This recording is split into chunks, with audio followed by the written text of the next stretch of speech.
যখন কোনো শক্তি লাভ করে তখন সে নিজেকে বলশালী মনে করে। শক্তি লাভ করলেই তার মধ্যে অহংকার চলে আসে, অভিমান চলে আসে। তার কারণ হলো সে একটা সহজ কথা বুঝতেই পারে না। এই সব যা হচ্ছে সময়ের জন্য হচ্ছে। সময়ের থেকে বেশি বলশালী আর কেউ নেই। এই সময়ের জন্যই রাবণ ভক্তি দ্বারা কৈলাস পর্বত তুলে নিয়েছিলেন। আবার সেই সময়ের জন্যই, সেই কারণেই রাবণকে বধ হতে হলো। তার সাথে সাথে রাক্ষস কুলও ধ্বংস হয়েছিল এবং লঙ্কাও ভস্ম হয়ে গেছিল। দেখতে গেলে জন্ম থেকে মৃত্যু পর্যন্ত এই যে সময়, সেটাই হলো জীবন। কিন্তু তার মধ্যেও যা সময় আসে কোনো কারণেই আসে। সেই সময় আমরা যাপন করে কিছু শিখতে পারি। তাই আজ যে সময় আপনার হাতের কাছে আছে তাকে মুষ্টিবদ্ধ করে রাখুন, তাকে সামলে রাখুন, তাকে সংযত করে রাখুন, অনুভব করুন, তার থেকে কিছু শিখুন, তাকে কোনোভাবেই ব্যর্থ হতে দেবেন না। আর এটা জেনে রাখুন যে ভবিষ্যতে যা কিছু হতে পারে, যা কিছু হতে চলেছে, সেটা না আপনি জানেন আর না তা আপনার বশে রয়েছে। সেই জন্য আজ অহংকার বা অভিমান করে নিজের ভবিষ্যতের ক্ষতি করবেন না, সেই অনর্থক ঘটাবেন না। এটাই হলো সময়ের অর্থ। আসুন আমার সাথে ভালোবেসে বলুন, রাধা রাধা। খুব বড় একটা প্রশ্ন করতে চলেছি। এই সংসারের সব থেকে বেশি সুখী কে? এবার কেউ বলবে সেই ব্যক্তি যিনি সব থেকে বেশি ধনী, যার কাছে সব থেকে বেশি ধন আছে, আভূষণ আছে, স্বর্ণ আছে। কেউ বলবেন কোনো রাজ্যের রাজা, কারণ তিনি শাসন করতে পারেন, তার আদেশ ছাড়া কোনো কাজ সম্ভব নয়, ইত্যাদি ইত্যাদি। এর উত্তর যদি আমি দিই তাহলে এটুকুই বলবো, সংসারের সব থেকে সুখী ব্যক্তি হলেন তিনি যিনি সন্তুষ্ট। তার কাছে সন্তোষরূপী ধন আছে যা তাকে সুখী রাখে। এবার এই সন্তুষ্টি সেটা কিভাবে আসে জীবনে? এটা আসে ধৈর্যের কারণে। ধৈর্যের এই অনুভূতি অত্যন্ত শক্তিশালী। এই ধৈর্যই কিন্তু আমাদের ধরিত্রীকে ধরিত্রী মাতা করে তোলে। কারণ ধরিত্রী মাতা ধারণ করেন, সহ্য করেন, ধৈর্য ধরেন এবং নিজের কর্ম করতে থাকেন। সেটা ধৈর্যই ছিল মাতা সীতার মধ্যে, যা রাবণের অন্ত করে দিল। এই ধৈর্যের কারণেই নারায়ণ কূর্ম অবতার ধারণ করেছিলেন, বড় একটা পর্বতকে পৃষ্ঠে ধারণ করেছিলেন এবং সমুদ্র মন্থনকে সম্ভব করেছিলেন। সেই জন্য সর্বপ্রথম মনের মধ্যে ধৈর্যকে নিয়ে আসুন। এই ধৈর্যই আপনাকে সন্তুষ্টির পথে নিয়ে যাবে, আর এই সন্তুষ্টি আপনাকে লোভ, মোহ এবং লালসার পথ থেকে দূরে নিয়ে সুখের পথে নিয়ে যাবে। আর তখন এই মন প্রসন্ন হয়ে বলবে, রাধা রাধা। মানুষ চিরকাল বড় মানুষ হয়ে উঠতে চায়, সবসময় সেই নিয়ে কল্পনা করে। কিন্তু প্রশ্ন হলো এটাই যে মানুষ বড় কখন হতে পারে? যখন সে ধনী হয়ে ওঠে, নাকি যখন তার কাছে সম্মান থাকে, নাকি যখন রূপবান হয় বা অধিক শক্তিশালী হয়? মানুষ বড় মানুষ তখনই হতে পারে যখন বিপদের সময় সে অন্য কোনো মানুষের পাশে এসে দাঁড়ায়। তাই সর্বপ্রথম এইটা শিখুন। হয়তো এই জন্যই হনুমান শ্রীরামের কাছে এতটা বড়, আর হয়তো এই জন্যই বলরাম দাদা আমার কাছে এত বড়। যদি আপনিও জীবনে বড় হয়ে উঠতে চান, তাহলে কারোর সাথে তার দুঃখের সময়, তার সংকটের সময় তাকে সঙ্গ দিন আর পাশে এসে দাঁড়ান। এই মন প্রসন্ন হয়ে বলবে, রাধা রাধা। আমাদের জীবনে আমরা যখনই এমন কোনো মানুষের সাথে পরিচিত হই যে বয়সে, পদে এবং আর্থিক দিক থেকে আমাদের থেকে পিছিয়ে, তখন আমরা সবাই খুব হীন নজরে তাদের দিকে দেখি। মনেই করি না যে সেই ব্যক্তির নিজস্ব একটা অস্তিত্ব রয়েছে, তার নিজেরও একটা মাহাত্ম্য রয়েছে। আমাদের মনেই হয় না যে আমাদের সামনে দাঁড়িয়ে থাকার যোগ্যতা আছে তাদের। চলুন আপনাকে একটা প্রশ্ন করি, শূন্যের নিজস্ব মূল্য কোথায়? আপনি বলবেন কিছুই না, শূন্যের আবার নিজস্ব মূল্য কোথায়? কিন্তু যখন এই শূন্যই কোনো সংখ্যার সাথে এসে যুক্ত হয়ে যায়, কোনো অঙ্কের সাথে এসে যুক্ত হয়ে যায়, তখন তার মূল্য অনেক গুণ বৃদ্ধি পায়। অর্থাৎ এই শূন্যের মূল্য অবশ্যই আছে। আর আমাদের জীবনেও এমন কিছু ব্যক্তি থাকেন, তাদের দেখে মনে হয় যে এদের কোনো মূল্যই নেই, কিন্তু যখন এই ব্যক্তি কারোর সাথে এসে জুড়ে যান তখন তার মূল্য সেই ব্যক্তির বৃদ্ধি ঘটায়। এই সংসারে এমন কোনো ব্যক্তি নেই যার কোনো মূল্য নেই। যদি আমরা ধনুকের কথা বলি তাহলে তার জন্য একটি দড়ির প্রয়োজন হয়, যেটি প্রত্যঞ্চা হিসেবে ব্যবহৃত হয়। যদি প্রত্যঞ্চা না থাকে তাহলে ধনুকের কোনো মূল্যই থাকে না। যদি প্রত্যঞ্চা না থাকে তাহলে ধনুকের অস্তিত্ব অসম্পূর্ণ থেকে যায়। এই সংসারে যে কোনো ব্যক্তি হোক বা যে কোনো বস্তু হোক, প্রত্যেকের নিজস্ব একটি মূল্য আছে। তার সম্মান করুন, সামনে অগ্রসর হন, আর আমার সাথে ভালোবেসে বলুন রাধা রাধা। যদি আপনি নিজের জীবনে প্রকৃত বন্ধু নির্বাচন করতে চান তাহলে তার আগে দর্পণ আর ছায়া এই দুইয়ের বিশেষত্বর বিষয়ে জানাটা অত্যন্ত প্রয়োজনীয়। দর্পণ কি করে থাকে? যখনই আপনি দর্পণের দিকে তাকাবেন ও শুধুমাত্র আপনাকে সত্যের সাথে অবগত করাবে, ও আপনাকে কখনো মিথ্যে বলবে না। সেখানেই যদি ছায়ার কথা বলি তাহলে দেখুন ছায়া কি করে, সব সময় আপনার সাথে থাকে, কখনো আপনার সঙ্গ ত্যাগ করে না। এবার আপনার জীবনে যদি এমন কোনো বন্ধু আসে যে সবসময় আপনাকে সত্য কথা বলবে, আপনার অপগুণের বিষয়ে যদি আপনাকে বলে কিন্তু তাও সে সত্যিই বলবে, তাহলে তার উদ্দেশ্য কিন্তু আপনাকে দুঃখ দেওয়া নয়, সে আপনার অজ্ঞানতা, আপনার ভ্রম দূর করতে চায়। যদি আপনি কোনো অনুচিত পথে চলতে থাকেন তাহলে সে আপনাকে বাধা দিতে চায়। আর যদি সেই মিত্রই ছায়া সঙ্গীর মতো হয়, সে কখনোই সুখ দুঃখে আপনার সঙ্গ ত্যাগ করবে না। তার উদ্দেশ্য হলো সবসময় আপনাকে রক্ষা করা। তাই এরকম দর্পণ বা ছায়ার মতো কোনো বন্ধু যদি আপনার জীবনে আসে তাহলে তাকে কোথাও যেতে দেবেন না, সে আপনার জীবনকে সুখময় করে তুলবে। আর যদি আপনার জীবনে উপস্থিত বন্ধু এমন না হয় তাহলে তাকে নিজের থেকে দূরে করে দেওয়াই বাঞ্ছনীয়। তাহলে দর্পণ আর ছায়ার মতো প্রকৃত এবং ভালো বন্ধুকে নিজের জীবনে স্থান দিন, আর আমার সাথে ভালোবেসে বলুন রাধা রাধা। জল হলো জীবনের আধার। যদি জল না থাকে এই সংসারের জীবনের কোনো অস্তিত্ব নেই। এই জল হলো শুদ্ধ, পবিত্র।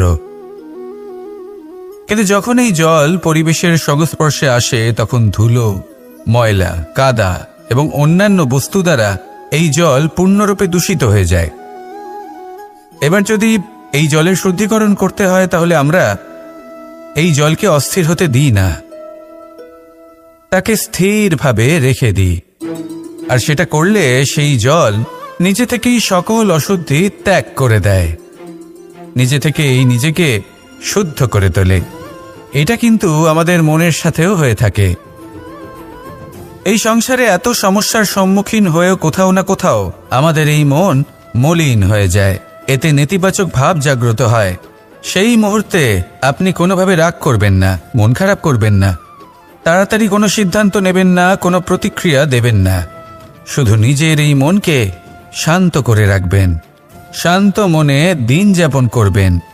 যদি এটা করেন তাহলে আপনি নিজে থেকেই বুঝতে পারবেন যে কি কি অশুভ ভাব আপনার মধ্যে জাগ্রত হয়েছে আর কি কি শুভ চেতনা আপনাকে জাগ্রত করতে হবে।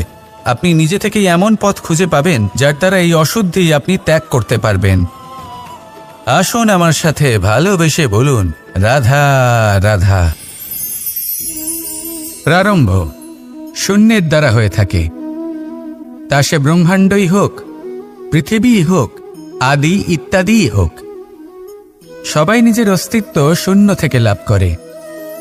এই শূন্য যার নিজের কোনো অস্তিত্ব নেই, কিন্তু সে সকলকে অস্তিত্ব দান করে থাকে। আমাদের এই শূন্যের মতো হতে হবে। যে আমাদের সাথে যুক্ত হবে তাদের অস্তিত্ব অনেক বেশি প্রখর হবে, বিশাল হবে, শ্রেষ্ঠ হবে। কিন্তু যেই আমরা তাদের থেকে দূরে যাব তারা আমাদের উপস্থিতির আভাস পাবে, আমাদের গুরুত্ব বুঝতে পারবে। শূন্যই হলো সূত্রপাত, শূন্যই হলো সমাপ্তি। শূন্যকে কেউ যতই ছোট মনে করুক কিন্তু এই শূন্য অত্যন্ত গুরুত্বপূর্ণ। তাই এই শূন্যের মতো হয়ে উঠুন আর আমার সাথে ভালোবেসে বলুন রাধা রাধা। এই জীবন আসলে কি? আমরা কারা? আমাদের অস্তিত্ব আসলে কি? পঞ্চতত্ত্ব দ্বারা নির্মিত আমাদের এই শরীর। আর এর মধ্যে পরমাত্মার একটি অংশ আত্মারূপে বসবাস করে। আর যখন এই জীবন সমাপ্ত হবে তখন আমাদের আবার এই পঞ্চতত্ত্বের মধ্যে বিলীন হয়ে যেতে হবে। এটাই সত্য। এবার অনেক মানুষ আছেন এমন অনেক চেষ্টা করতে থাকেন এমন কর্ম করার যাতে এই সংসার তাদের চিরস্মরণীয় করে রাখবে। কিন্তু এই জীবন আসলে কি? সেই সময় যখন আমরা নিঃশ্বাস নিই, আমাদের হৃদস্পন্দন হয়, আমরা যে মুহূর্তগুলো যাপন করি, এবার এই মুহূর্তগুলিতে আমরা কি করব সেটা অত্যন্ত গুরুত্বপূর্ণ। আমরা কি অহংকার করব নাকি পরোপকার করব? এই সৃষ্টিকে বেঁধে রাখার চেষ্টা করব নাকি নিজেকে উন্নত করে তোলার চেষ্টা করব? এটাই শিক্ষা যে বল হোক বা কায়া, এর প্রতি আমাদের না অহংকার করা উচিত আর না মোহ। শুধু প্রত্যেকটা মুহূর্ত প্রেমময় হয়ে বাঁচুন আর ভালোবেসে বলুন রাধা রাধা। প্রয়াস, পরিশ্রম, এই শব্দগুলি শুনতে হয়তো ছোট মনে হয়, কিন্তু এর মূল্য অনেকটাই অধিক। এবার প্রয়াসও কিন্তু দুই ধরনের হয়। একটা প্রয়াস তাই যা আমরা নিজের মন থেকে, অন্তর থেকে সমগ্র শক্তি দিয়ে করার চেষ্টা করি। এবারে এই প্রয়াস প্রচেষ্টার নামান্তর। কিছু প্রয়াস এমনও হয় যেমন দ্রুতক্রীড়া খেলা। মানুষ বলেন আজ একটু প্রয়াস করি, একটু দ্রুতক্রীড়া খেলেই দেখি, যদি বিজয়ী হই তবে ভালো ব্যাপার, যদি না হই তবে আর কখনো খেলবো না। এটাও কিন্তু প্রয়াস, কিন্তু এই প্রয়াস পরিশ্রম নয়। পাণ্ডবদের দেখুন, ওনারা যখন পরিশ্রম করেছিলেন তখন খাণ্ডবপ্রস্থকেও ইন্দ্রপ্রস্থ বানিয়েছিলেন। দ্রুতক্রীড়া খেললেন, সেই মুহূর্তেই ইন্দ্রপ্রস্থ হারিয়ে ফেললেন। পরিশ্রম করলেন, সগৌরবের রাজা হলেন। দ্রুতক্রীড়া খেললেন, তখন এক মুহূর্তে রাজা থেকে নিঃস্ব হয়ে গেলেন। সারমর্ম এটাই যে দ্রুতক্রীড়া কখনো কখনো আপনার মিত্র হতে পারে, কখনো সে আপনাকে বিজয়ী করতে পারে, কিন্তু প্রয়াস এবং পরিশ্রম যখন একসাথে মিলিত হয় তখন তা সর্বদাই আপনার সাথে থাকে। প্রয়াস করতে থাকুন, পরিশ্রম করতে থাকুন, আর আমার সাথে ভালোবেসে বলুন রাধা রাধা। আমি এইভাবে প্রত্যেক দিন নিজের সাথে কিছুটা সময় অতিবাহিত করি, সুচিন্তা করি, কারণ আমি এটা মনে করি যে আমার প্রতিদ্বন্দ্বী অন্য কেউ নয় বরং আমি নিজেই। আর আমি চেষ্টা করি যে আমি যেন নিজেকে নিজের থেকে বেশি শ্রেষ্ঠ করে তুলতে পারি। তাই প্রতিদিন আমি আকলন করি নিজের কর্মের, যে কাল আমি কি উচিত করেছি কি অনুচিত করেছি, যে ভুল আমি করেছি তা আজকে কি করে শুধরে নিতে পারি। যে শ্রেষ্ঠ কর্ম আমি কাল করেছি আজও সেই শ্রেষ্ঠ কর্ম আমাকে করতে হবে। শুধু এই প্রক্রিয়াতেই আমি নিজেকে শ্রেষ্ঠ ব্যক্তি, শ্রেষ্ঠ রাজা, একজন শ্রেষ্ঠ পিতা, পুত্র করে তুলি। এইভাবেই আমি একজন শ্রেষ্ঠ মানুষ হয়ে উঠি। আপনিও এই কথা মনে রাখবেন যে আপনার প্রতিস্পর্ধা অন্য কারোর সাথে নয় বরং নিজের সাথে। তাই নিজের কর্মের আকলন করুন, নিজের মধ্যে যে দোষ আছে তা ত্যাগ করুন, নিজেকে শুধরে ফেলুন। এই মন সবসময় সুপ্রসন্ন থাকবে এবং লক্ষ্য প্রাপ্ত করে বলবে রাধা রাধা। কখনো কোনো পাখিকে দেখেছেন? যখন সে প্রথমবার উঠতে চেষ্টা করে সে বাসা থেকে মাটিতে পড়ে যায়, কিন্তু সে হার মানে না, চেষ্টা করতে থাকে, করতেই থাকে, ডানা ঝাপটাতে থাকে, আর তারপর সে উড়তে শেখে। গোল শালগ্রাম শিলাকে দেখুন, পর্বত থেকে খসে পড়ে, ধাক্কা খায়, জলের প্রবাহ দ্বারা ঘর্ষিত হয়, তারপরে তা শালগ্রামে পরিণত হয়। ভেবে দেখুন, যদি কোনো পাখি প্রথমবার উড়তে গিয়ে এটা ভাবে যে না না, যদি আমি পড়ে যাই তবে, আমার যদি আঘাত লাগে তবে, আর যদি ভয়ের কারণে সে শুরুই না করতে পারে, চেষ্টাই না করে, তাহলে কি সে উড়তে শিখবে? কখনোই নয়। এটাই আমাদের শিখতে হবে, প্রারম্ভ করতে হবে। তা অত্যন্ত গুরুত্বপূর্ণ। যখন আমরা কিছু শুরু করি তখন ভয় করে, কিন্তু যদি এটা না করেন জীবনে কখনো সামনে এগোতেই পারবেন না। হতেই পারে প্রারম্ভ করার পরে আপনি পড়ে যাবেন, বারবার নিচে পড়ে যাবেন, কিন্তু যদি নিরন্তর চেষ্টা করতে থাকেন তাহলে একদিন না একদিন আপনি অবশ্যই সফল হবেন।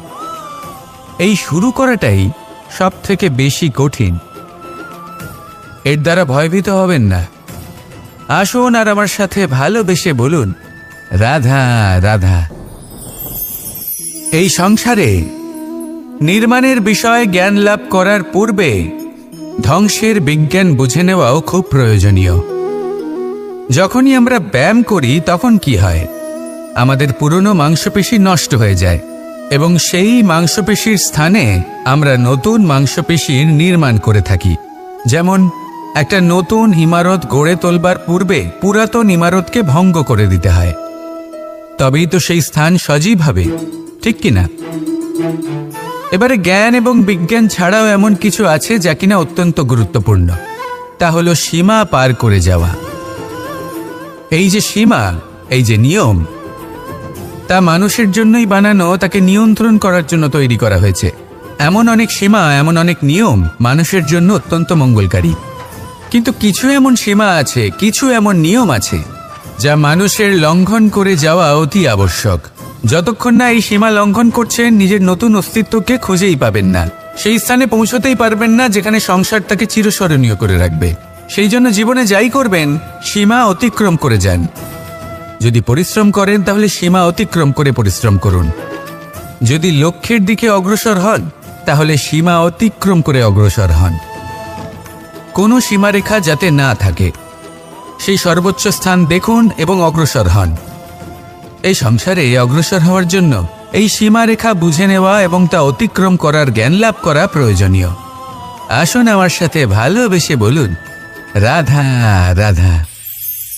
জ্যোতিষ একটা বিদ্যা, এ হলো একটা বিজ্ঞান। যে নক্ষত্র দশায় আপনি জন্মগ্রহণ করেছেন, যে স্থানে আপনার জন্ম হয়েছে, এগুলো আপনার জীবনের দিশা স্থির করার ক্ষেত্রে গুরুত্বপূর্ণ ভূমিকা পালন করে। কিন্তু যে রাশিতে আপনি জন্ম নিয়েছেন আর আপনার যা নাম স্থির হয়েছে, সেটা আপনার ভবিষ্যৎ নির্ধারণ করবে তা আবশ্যক নয়। রা দিয়ে রাম এবং রা দিয়ে রাবণ, এই দুজনের রাশি সমান ছিল, কিন্তু একজন নিজের শক্তির দুর্ব্যবহার করলেন। স্বর্ণ লঙ্কার অধিপতি রাবণ, চতুর্দিকে বিজয়ী হওয়া সেই ব্যক্তি নিজের পতনের সম্মুখীন হলেন। শ্রীরাম রাবণকে বধ করলেন। শ্রীরাম, যিনি নিজের কর্ম দ্বারা, নিজের পরিশ্রম দ্বারা ঈশ্বর উপাধি লাভ করেছিলেন, 14 বছরের বনবাস ভোগ করলেন, আর যখন বিপদে পড়লেন তখনও নিজের রাজ্যের সাহায্য নিলেন না। বনের মধ্যে নিজে বানর এবং ভাল্লুকদের নিয়ে একটি সেনাবাহিনী গড়ে তুললেন এবং রাবণকে তার কুকর্মের শাস্তি দিলেন। তাই সর্বদা এটা মনে রাখবেন, আপনার খ্যাতি, আপনার ভবিষ্যৎ আপনার কর্ম নির্ধারণ করে, আপনার রাশি নয়। তাই সবসময় শ্রেষ্ঠ কর্ম করুন আর আমার সাথে ভালোবেসে বলুন, রাধা রাধা। প্রজাপতি দেখেছেন কি সুন্দর হয়, তাই না? এই প্রজাপতি, ওদের দিকে তাকালে নিজের অজান্তেই নিজের মুখে হাসি ফুটে ওঠে।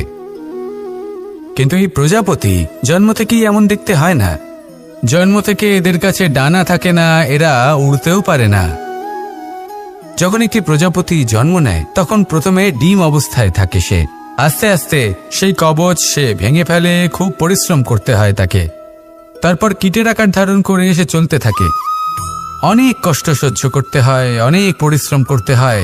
তারপর তার রূপ বদলে যায়, তারপরে তার ডানা গজায়, তারপরে সে উড়তে পারে। এই নিরন্তর পরিশ্রমই সাফল্যের মূল মন্ত্র হয়।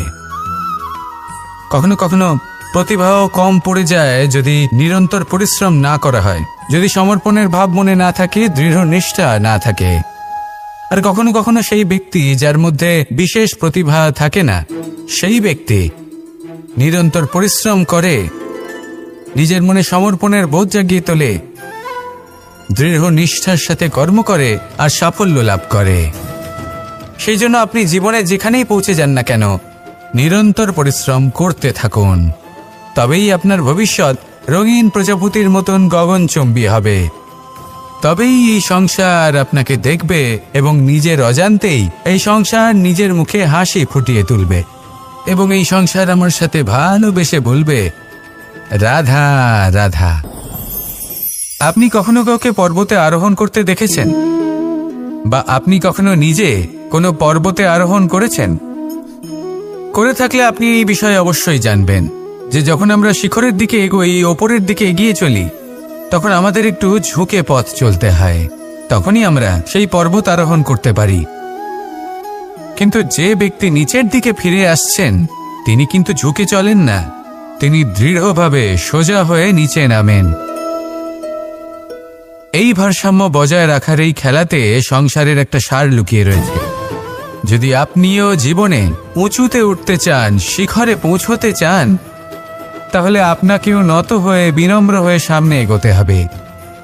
সেখানে যদি আপনি বুক চিতিয়ে উদ্ধতভাবে অহংকার বোধ নিয়ে চলতে থাকেন, সেখান থেকেই আপনাকে নিচে নামতে হবে। কোনো ব্যক্তি তার বিনম্র স্বভাব দেখেই বোঝা যায় যে সেই ব্যক্তি সাফল্যের শিখর দেশে আরোহণ করছে নাকি নিচে তথা খাদের দিকে যাত্রা করছে। তাই সবসময় বিনম্র থাকুন, শ্রেষ্ঠ কর্ম করুন, পরিশ্রম করুন, আর আমার সাথে ভালোবেসে বলুন রাধা রাধা। কর্ণ, সূর্যপুত্র কর্ণ, স্বয়ং সূর্যের পুত্র, দেবী কুন্তীর প্রথম পুত্র। সেই কর্ণ যার একটি বাণ আমার রথকে, সেই রথ যার উপর মহাবলী অর্জুন বিরাজমান ছিলেন, যার পতাকায় স্বয়ং হনুমান ছিলেন, সেই রথকে তার একটি বাণ ধসিয়ে দিতে পেরেছিল। দৈব কবচ কুণ্ডলধারী কর্ণ, সেই কর্ণ যুদ্ধক্ষেত্রে নিজের সমাপ্তির সম্মুখীন হলেন। কারণ কি ছিল? নির্বাচন। দুর্যোধনের সাথে বন্ধুত্ব রাখার জন্য তার অনুচিত কর্মে কোনোদিন কোনো প্রতিবাদ করেননি, তাকে সঙ্গ দিয়েছেন এই নির্বাচন। যখন দ্রৌপদীর বস্ত্রহরণ হচ্ছিল, তখন তাকে বাধা দেওয়ার বদলে নীরব থাকার নির্বাচন, তার বিরোধিতা কখনো না করার নির্বাচন, এই নির্বাচনই কারণ হয়ে দাঁড়ালো কর্ণের পতনে। এই সংসারে সবার উপকার আপনি স্বীকার করতে পারেন, তাকে সম্মানও করতে পারেন, কিন্তু তার সামনে এতটাও নত হবেন না যে নিজের অন্তর্মনের কথাটা আপনি শুনতে না পান। নির্বাচন যদি ধর্মসঙ্গত হয় তবেই তা শুভ হয়। আসুন আমার সাথে ভালোবেসে বলুন রাধা রাধা। মানুষ ছোট হোক বা বড়, রাজা হোক বা দরিদ্র, সমস্ত মানুষের মধ্যে একটা সামঞ্জস্য থাকে। সমস্ত মানুষের কাছে তার প্রশংসা অত্যন্ত গুরুত্বপূর্ণ। সে খুবই প্রসন্ন হয় যদি আপনি তার প্রশংসা করেন, কিন্তু আপনি যদি তাকে এটা বলেন যে এটা তোমার ভুল ছিল, তোমার কিছু খামতি ছিল, তখন সেটা সে মানতে রাজিই থাকে না। সব মানুষ এটা শুনতে পছন্দ করে যে সে যেটা করেছে সেটাই সর্বোত্তম। এবার আমি আপনাকে একটা কথা বলি, এ হলো নিন্দা, এ হলো প্রশংসা, আর এই হলো সত্য, যা সবার থেকে উচ্চস্থানীয়। সেই জন্য মানুষ আয়না দেখে। আয়না তাকে তার সৌন্দর্য দেখায় না, তাকে দেখায় যা সত্য, যাতে মানুষ আরও সুন্দর হওয়ার চেষ্টা করতে থাকে। তাই আয়না অত্যন্ত গুরুত্বপূর্ণ সত্যকে জানার জন্য। জীবনে নিন্দুকের মাহাত্ম্য প্রশংসকের মাহাত্ম্যের থেকে অনেক বেশি। কেন? কারণ তারা আপনাকে আপনার খামতি দেখায়, আপনার ভুলগুলো বুঝিয়ে দেয়, আপনাকে একটা সুযোগ দেয় নিজেকে শুধরে নিতে, নিজেকে আরো শ্রেষ্ঠ করে তুলতে, যা প্রশংসক করতে পারে না। তাই জীবনে যদি কখনো নিন্দা করা হয়, তাকে ভালোবেসে গ্রহণ করুন, ধন্যাত্মক রূপে গ্রহণ করুন। যদি নিজেকে কোনো শিক্ষা দেওয়া সম্ভব হয় তাহলে অবশ্যই দিন। দেখবেন মন প্রসন্ন হয়ে বলবে রাধা রাধা। জীবনে কখনো সাফল্য আসে, আবার কখনো অসফলতা, কখনো আশা পাওয়া যায়, কখনো নিরাশা, কখনো জয় লাভ করি, আবার কখনো পরাজয়। এর পেছনের কারণটা জানা অত্যন্ত প্রয়োজনীয়। যদি আমি পরাজয়ের কথা বলি, যখনই আমরা পরাজয় লাভ করি আমরা ভাবতে থাকি যে এমন কেন হলো? আমাদের শত্রু কি বেশি শক্তিশালী ছিল, নাকি আমাদের নীতিতে কোনো খামতি ছিল? এই সমস্ত কারণের পেছনে খুব বড় একটা কারণ থাকে, আর সেই কারণ আমাদের অন্তরে সুপ্ত থাকে। ধরে নিন একটা পথ, তাতে আপনি চলছেন। সেই পথ কাঁটায় পরিপূর্ণ, কিন্তু আপনি পাদুকা পরে রয়েছেন আর আপনি হেঁটে সামনে এগিয়ে যান। এবার এমন একটা পথ এলো যা পুষ্পে ঢাকা, আর আপনি পাদুকা পরে রয়েছেন, কিন্তু আপনার পাদুকাতে একটা পাথর আটকে গেল। তখন দু পা হাঁটাও খুব কঠিন হয়ে পড়ে। এই সংসারের যে কোনো শক্তি আপনাকে পরাস্ত করার পূর্বে আপনি জানেন কে আপনাকে পরাস্ত করতে পারে? আপনার অন্তরের দুর্বলতা, আপনার অন্তরের সেই সুপ্ত শত্রু। আর সেই জন্য ইতিবাচক মনোভাব গুরুত্বপূর্ণ হয়ে পড়ে। ভালো মানুষদের সাথে থাকুন, সৎসঙ্গে থাকুন, বন্ধুত্ব করুন, ভালোবাসুন। এই ভালোবাসা এত শক্তিশালী এক অস্ত্র যাকে ব্রহ্মাস্ত্র পরাস্ত করতে পারে না। এই সমস্যারূপী পাথর কিছুই নয়। আসুন আমার সাথে ভালোবেসে বলুন, রাধা রাধা। মানুষের দুটো রূপ রয়েছে। এক, আমাদের এই মুখ, যা শুধুই চোখে দেখা যায়। আর দ্বিতীয়, আমাদের এই মন, যা শুধুমাত্র অন্তরাত্মা দ্বারা দেখা যায়। এবার আমাদের এই মুখ, তা ঈশ্বর সকলকেই আগে থেকেই প্রদান করেছেন। কিন্তু এই মন কেমন হবে তা আমাদের জীবনের অনুভূতি এবং আমাদের জীবনের লক্ষ্য এগুলি সুনিশ্চিত করে। অর্থাৎ নেত্র দিয়ে দেখা যায় আমাদের এই মুখ, তা শুধুই এই কারণে প্রয়োজন যাতে সংসার আমাদের দেখতে পায়, আমাদের চিনতে পারে। কিন্তু যদি এই সংসারে আপনি প্রকৃত অর্থে মান সম্মান লাভ করতে চান, তাহলে নিজের অন্তরাত্মাকে আপনাকে বিকশিত করতেই হবে।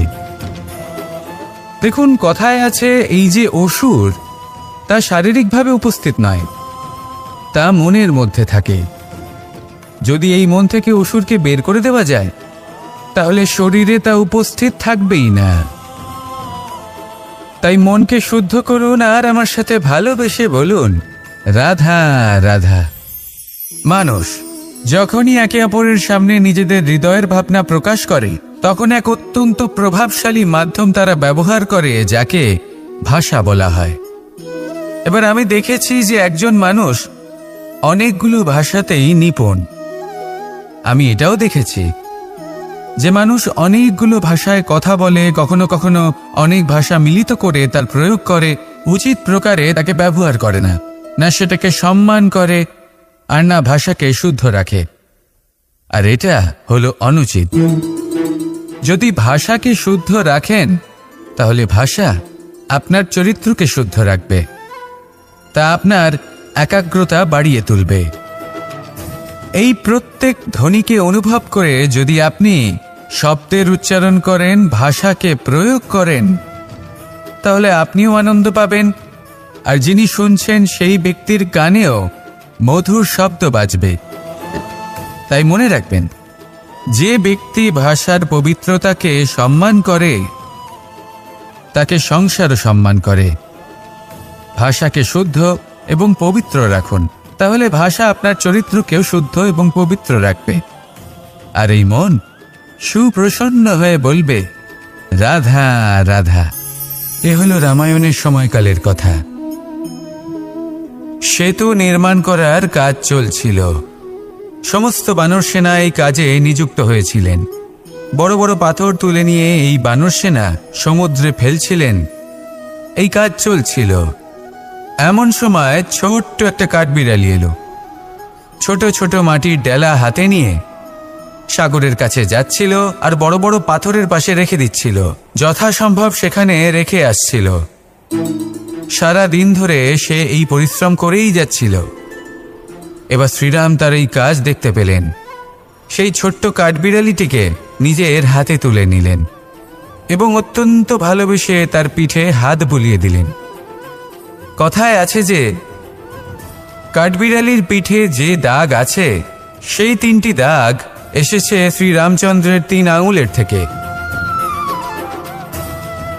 যে কাজ আপনি করছেন তাতে সমস্ত শক্তি প্রয়োগ করুন, যতটা আপনার সামর্থ্য রয়েছে। যতটা আপনার প্রতিভা রয়েছে সম্পূর্ণভাবে উৎসর্গ করে দিন। ঠিক এমনভাবে কর্ম করুন। সেই কাঠবিড়ালি কিন্তু তাই করেছিল।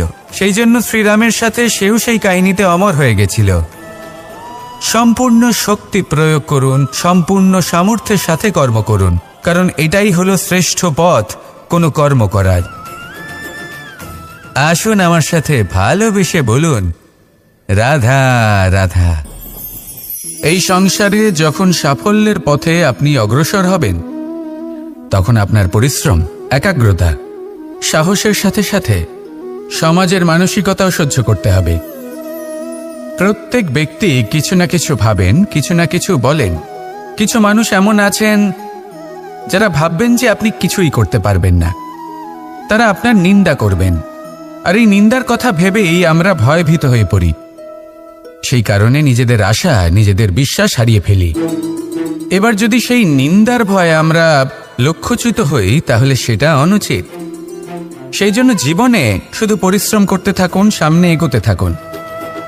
যেই দিন আপনি আপনার লক্ষ্য লাভ করবেন, সেই প্রত্যেক ব্যক্তি যারা নিন্দা করছিলেন তাদের দৃষ্টি আপনা থেকেই পাল্টে যাবে, ঠিক কিনা? এই সংসারকে যা প্রাণ চায় তাই বলতে দিন। যদি আপনি কারোর কথা শুনতে চান, তাহলে নিজের অন্তরের কথা শুনুন। সেটাই আপনাকে উচিত পথে নিয়ে যাবে।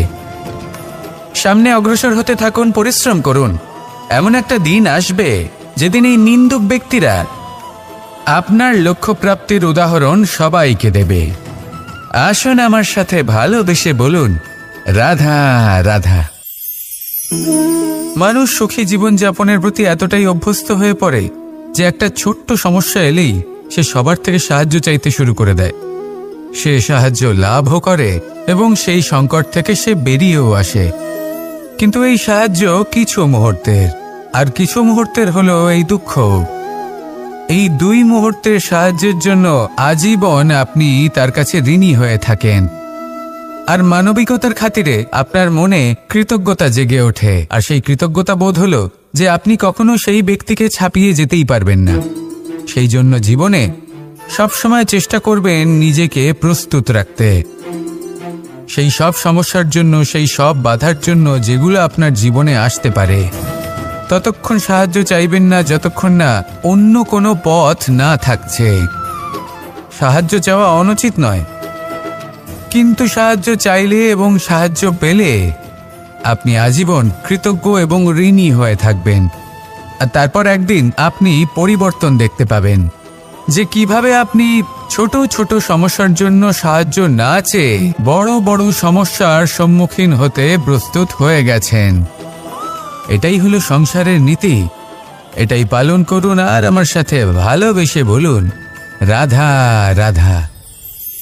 এমন অনেক মানুষ আছেন যারা আমাকে ভগবানের পরিভাষা জানতে চান, যে ভগবান আসলে কি, তিনি কেমন। এবার দেখুন, ভগবান হোক বা আপনার স্বপ্ন হোক বা আপনার লক্ষ্য হোক না কেন, সেই লক্ষ্য তখনই পূর্ণ হয়, তখনই তাকে লাভ করা সম্ভব যখন আপনার দৃষ্টিভঙ্গি মঙ্গলময় হয়। যখন আপনি নিজে মনে করবেন যে আমি যেটা পেতে চাইছি তা শুভ। উদাহরণস্বরূপ, কোনো পাখিকে দেখুন, সে গাছের ডালে বসে এবং সেখানেই বিশ্রাম করে, কিন্তু পড়ে না। কেন? কারণ ওর বিশ্বাস যে যে শাখার উপরে ও বসে আছে সেটাই হলো ওর বাসস্থান। যদি আপনি বিশ্বাস করেন তাহলে আপনি পাথরের মধ্যেও ভগবান দর্শন করতে পারবেন। আর যদি বিশ্বাস না থাকে, তাহলে যদি ভগবান সামনে দাঁড়িয়েও থাকে তবেও আপনার বিশ্বাস হবে না। তাই বিশ্বাস করতে শিখুন। এই বিশ্বাসের আধারেই আপনি সেই সব কিছু পাবেন যা আপনি পেতে চাইছেন। আসুন আমার সাথে ভালোবেসে বলুন, রাধা রাধা। গুরু, যিনি পথ দেখান, আমাদের জীবনে অত্যন্ত গুরুত্বপূর্ণ, অত্যন্ত আবশ্যক। কিন্তু কিছু মানুষ মনে করেন যে গুরুর কোনো প্রয়োজন নেই, কারণ এই সমগ্র জ্ঞান মানুষের অন্তরেই নিহিত রয়েছে। এবার প্রশ্ন এটাই, যদি সমস্ত জ্ঞান মানুষের অন্তরে নিহিত থাকে তাহলে গুরুর কি প্রয়োজন?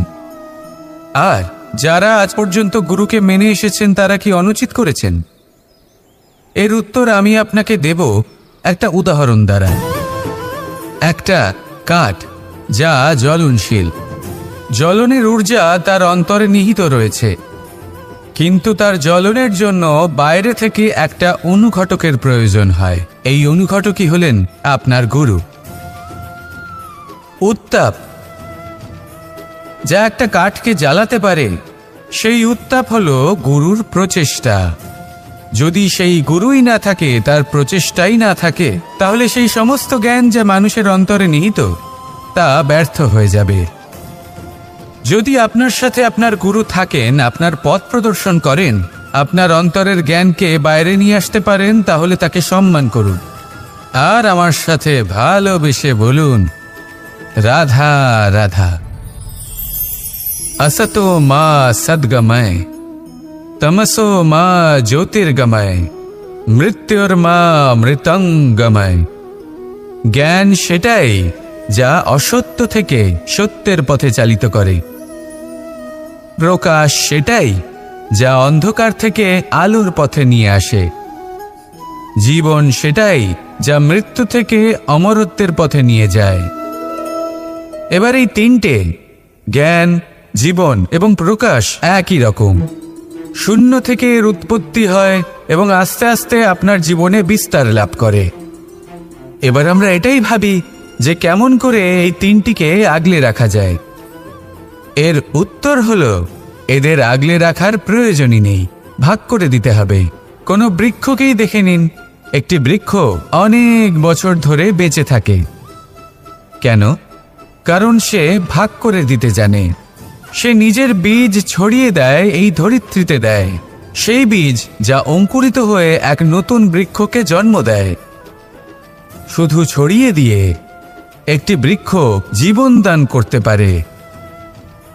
যদি কোনো ব্যক্তি জ্ঞান ছড়াতে শিখে যান, যদি প্রকাশ, আলোর কিরণ ছড়িয়ে দিতে শিখে যায়, কোনো ব্যক্তি তার জীবনের সুখ ছড়িয়ে দিতে শিখে যান, তাহলে তিনি মৃত্যুর পরও মৃত হন না। এই ভাগ করে দেওয়ার সুখটাই কিছুটা আলাদা। এই সুখ অনুভব করুন আর আমার সাথে ভালোবেসে বলুন, রাধা রাধা। আপনি কখনো কোনো সরোবরের দিকে তাকান, যার জল হলো শান্ত, স্থির। আপনি স্পষ্ট দেখতে পাবেন সেই সরোবরের তলদেশে কি রয়েছে। তাতে সাঁতরে বেড়াচ্ছে সুন্দর মাছ, চকচকে কিছু পাথর, স্বর্ণরূপী বালি, সবই আপনি দেখতে পাবেন। কিন্তু যখনই আপনি একটা ছোট্ট পাথর তুলে সেই জলে ছুঁড়ে ফেলবেন, তখন সেই জল বিচলিত হবে আর সেই স্পষ্টতা ন্যূনতম হয়ে যাবে। তারপর কিছুই স্পষ্টভাবে দেখা যাবে না। এই ঘটনা মানুষের সাথেও ঘটে। মানুষ যদি বিচলিত হয়ে পড়ে, তখন সে বুঝতে পারে না যে বর্তমানে কি হয়ে চলেছে আর ভবিষ্যতে কি করা উচিত। কিন্তু সেই মানুষ যদি শান্ত থাকেন, স্থির থাকেন, ধন্যাত্মক থাকেন, তাহলে নিশ্চিত রূপেই বুঝতে পারবেন যে বর্তমানে কি করতে হবে আর ভবিষ্যতে কি করতে হবে। তাই নিজের মধ্যে সেই স্থিরতা আনুন, সেই ধৈর্য ধরুন, নিজেকে শান্ত রাখুন আর সবার মধ্যে ভালোবাসা ছড়িয়ে দিন। এই মন প্রসন্ন হয়ে বলবে, রাধা রাধা। সম্পর্ক এ হলো এক বন্ধন যা আমাদের এক সূত্রে বেঁধে রাখে। কিন্তু এমন কিছু ব্যক্তি থাকেন যারা এই সম্পর্কের বিষয়ে নিজস্ব একটা ধারণা করে ফেলেন যে সম্পর্ক এরকম হওয়া উচিত, সম্পর্ক সেরকম হওয়া উচিত।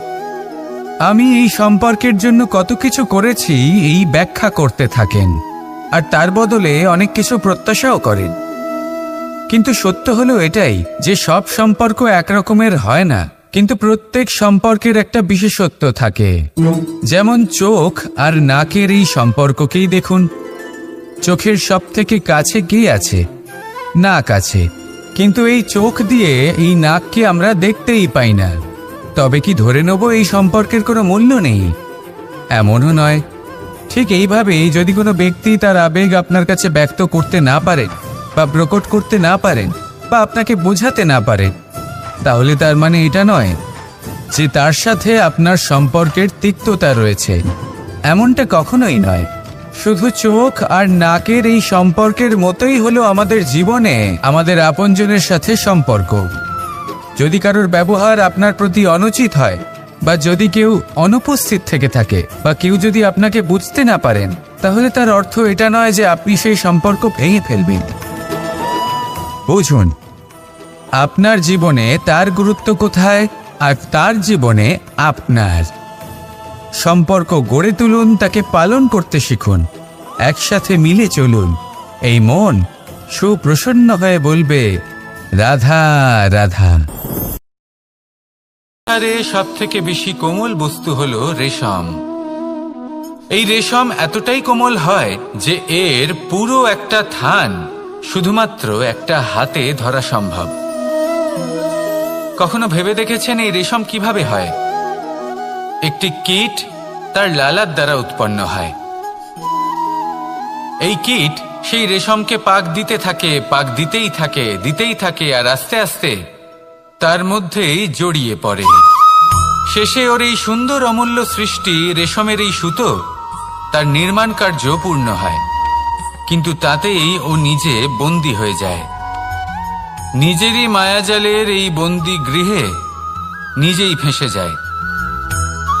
এবার এই সুতোকে ব্যবহারযোগ্য করে তোলার জন্য এই কীটগুলিকে এই কবচের সাথেই ফুটন্ত জলে ফেলে দেওয়া হয়।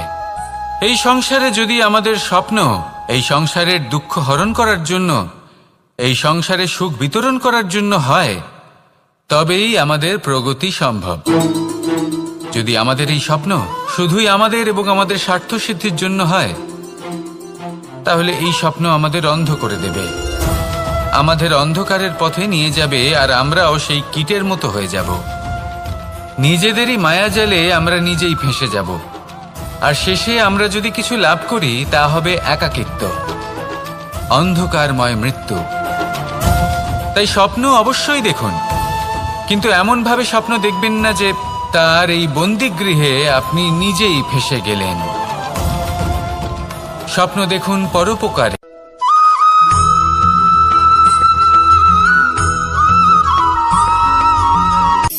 শক্তি শক্তি অর্জন করা এতটা কঠিন নয় যতটা শক্তি লাভ করার পরে সেই শক্তি সামলানো কঠিন হয়। কারণ যেই মানুষ শক্তি লাভ করে তার মনে গর্ববোধ জন্মায়, জন্মায় অহংকার, জন্মায় জেদ। তাই শক্তি প্রাপ্ত করার সাথে বিনম্র থাকাও অত্যন্ত আবশ্যক। আর এটা আমাদের শেখা উচিত বৃক্ষের থেকে। বৃক্ষ যা আমাদের ফল দেয়, বৃক্ষ যা যত ফল দেয় ততটাই ঝুঁকে যায়। আমরা পাথর মারি ওই বৃক্ষের থেকে ফল প্রাপ্ত করার জন্য। সেই পাথরের মার সহ্য করেও বৃক্ষ আমাদের ফল দেয়। কোনো গর্ববোধ নেই, কোনো অহংকার বোধ নেই, আর সেই জন্য এই বৃক্ষের পুজো করা হয়। এটাই হলো মাহাত্ম্য শক্তির সাথে বিনম্রতার।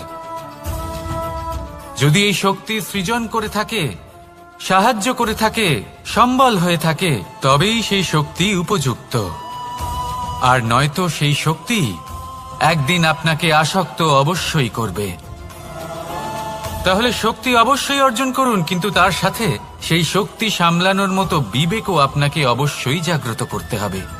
তাহলে আসুন আমার সাথে ভালোবেসে বলুন, রাধা রাধা।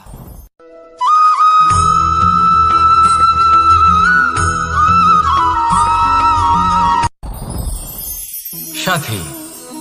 সাথী এই শব্দটির ব্যাখ্যা কে কিভাবে করে? মিত্র, সখা, বন্ধু।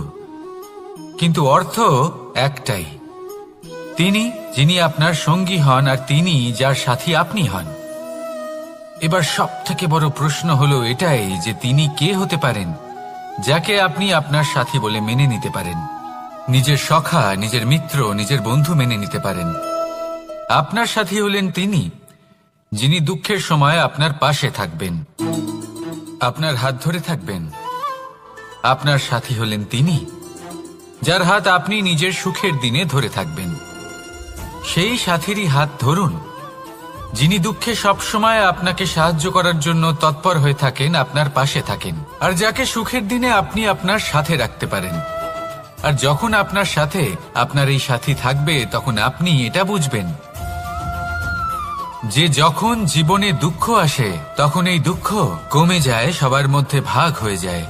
আর যদি তখন সুখ আসে তাহলে সেটা সবার উপস্থিতিতে আরো বেড়ে যায়। এটাই হলো প্রেম, এটাই হলো ভালোবাসা, এটাই হলো সঙ্গ। যেমন সম্পর্ক আমার আর রাধার মাঝে। তাহলে আসুন আর আমার সাথে ভালোবেসে বলুন, রাধা রাধা।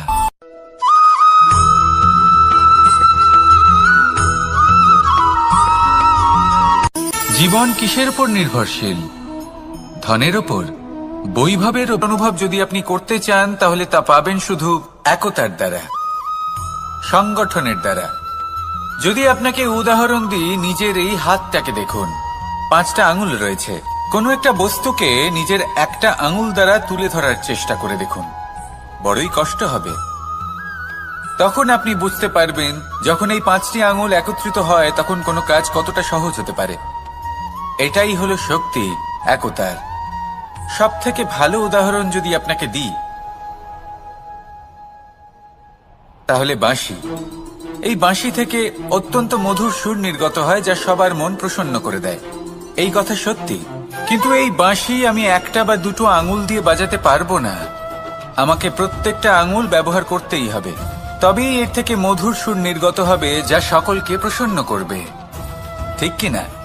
ঠিক এইভাবেই যদি আপনি চান যে আপনার জীবনরূপী বাঁশি থেকেও মধুর সুর নির্গত হোক বা সবার মনকে প্রসন্ন করে তুলুক, তাহলে আপনাকেও জীবনে একতা নিয়ে আসতেই হবে। আপনি একাও কর্ম করতে পারেন, পথ চলতেও পারেন, সামনেও এগোতে পারেন, সাফল্যও লাভ করতে পারেন। কিন্তু যখন সকলে একসাথে এগোবেন, সেই পথে চলবেন, সেই কর্মই করবেন, তখন লক্ষ্যে অবশ্যই পৌঁছবেন, সাফল্য অবশ্যই লাভ করবেন। কিন্তু সেই সাফল্য এবং তার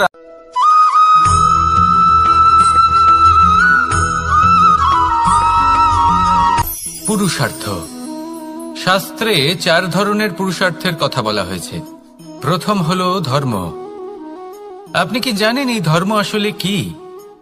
আপনার কি মনে হয় ধর্ম আসলে কি? কোনো বিশেষ ঈশ্বরকে মানাই কি ধর্ম বলা হয়? নাকি কোনো বিশেষ রীতি পালন করাই হলো ধর্ম? নাকি কোনো বিশেষ সাহিত্যকে সর্বশ্রেষ্ঠ মনে করাই হলো ধর্ম? না, ধর্ম হলো সেটা যাকে ধারণ করা যেতে পারে। আর ধারণ শুধু সেটাই করা যায় যা পবিত্র। পবিত্র শুধু তাকেই বলা হয় যা নিঃস্বার্থ, যার মধ্যে শাসন করার কোনো ইচ্ছে নেই, যা সরলভাবেই প্রবাহমান, জল এবং বায়ুর মতো। যখন কোনো ব্যক্তি ধর্মকে ধারণ করেন এবং সেই ধর্ম সেই ব্যক্তিকে রক্ষা করে, তখন তাকে ধর্ম বলা হয়। ধর্ম যা রক্ষা করে অহংকার থেকে, খারাপ চিন্তার হাত থেকে। সেই জন্য পুরুষার্থ গড়ে তোলার আগে, ধর্ম পালন করার আগে ধর্মের প্রকৃত অর্থ কি সেটা বুঝে নিন। এটা জেনে রাখুন যে সমস্ত ধর্মের আধার, সমস্ত ধর্মের ভিত শুধুমাত্র ভালোবাসা। আসুন আর এই ভালোবাসার সাথেই বলুন, রাধা রাধা।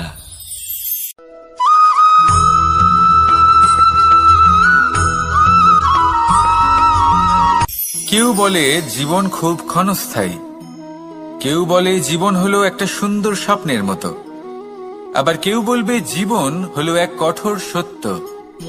কিন্তু জীবন আসলে কি? জীবন হলো আপনারই প্রতিবিম্ব, একটা দর্পণ।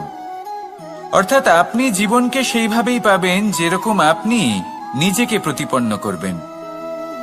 যদি আপনি দর্পণের দিকে তাকিয়ে হাসেন, তাহলে আপনি সামনে হাসি মুখী দেখতে পাবেন। এবার যদি আপনি গম্ভীর হয়ে থাকেন, তাহলে আপনি একজন রুষ্ট ব্যক্তি দেখতে পাবেন। শেষে সবথেকে বেশি গুরুত্বপূর্ণ হলো আপনার চেষ্টা। আপনাকে সবসময় চেষ্টা করতে হবে যাতে আপনি নিজেকে প্রসন্ন এবং ইতিবাচক মনোভাবে রাখেন। এটা হলো আপনারই উত্তরদায়িত্ব, তাকে পালন করুন। এই মনকে প্রসন্ন রাখুন, এই সংসারকে সুন্দর বলে মনে হবে। আর এই মন প্রসন্ন হয়ে বলবে, রাধা রাধা।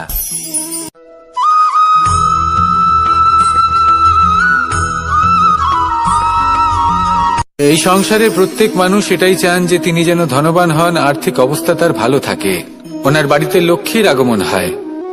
কিন্তু সেটা হবে কি করে, সেটাই হলো প্রশ্ন। কেউ বলেন যে যদি পরিশ্রম করো তাহলে ধন অর্জন সম্ভব, কেউ বলেন যে যদি বিদ্যা লাভ হয় তবেই ধন অর্জন সম্ভব, কেউ বলেন যে যদি বলশালী হও তবেই সম্পন্ন থাকবে। ভালো কথা, যদি তাই হয়ে থাকে, তবে দিনমজুর সারা দিন পরিশ্রম করেন, তিনি কেন ধনী হন না? অনেকজন বিদ্বান মানুষ আছেন এই সংসারে, তারা কেন ধনবান হন না? অনেক সংখ্যক বলশালী ব্যক্তি আছেন, তাদের কাছে ধন নেই কেন? তাদের কেন ধনের অভাব হয়? আবার এমনও কিছু মানুষ আছেন যারা পরিশ্রম করেন, তারা দিনমজুর, কিন্তু তারা ধন অর্জন করতে পারেন। কিছু বিদ্বান ব্যক্তি আছেন যাদের কাছে অধিক মাত্রায় ধন রয়েছে, কয়েকজন বলশালী ব্যক্তি রয়েছেন যাদের কাছে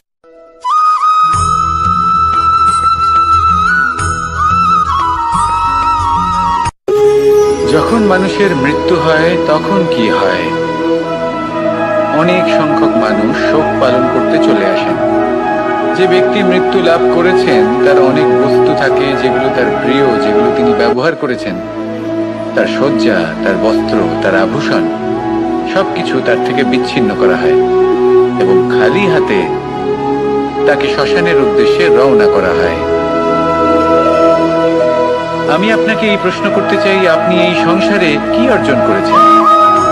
ধন, সম্পত্তি, বস্ত্র, আভূষণ, এই সবকিছু যে আপনি অর্জন করেছেন, আপনার মৃত্যুর পরে তা আপনার থেকে দূর হয়ে যাবে।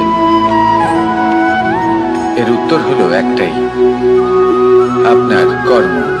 শুধু সেটাই আছে যা একান্ত আপনার, আর শুধু সেটাই এই সংসার থেকে চলে যাওয়ার পরেও সংসারেই জীবিত থাকবে।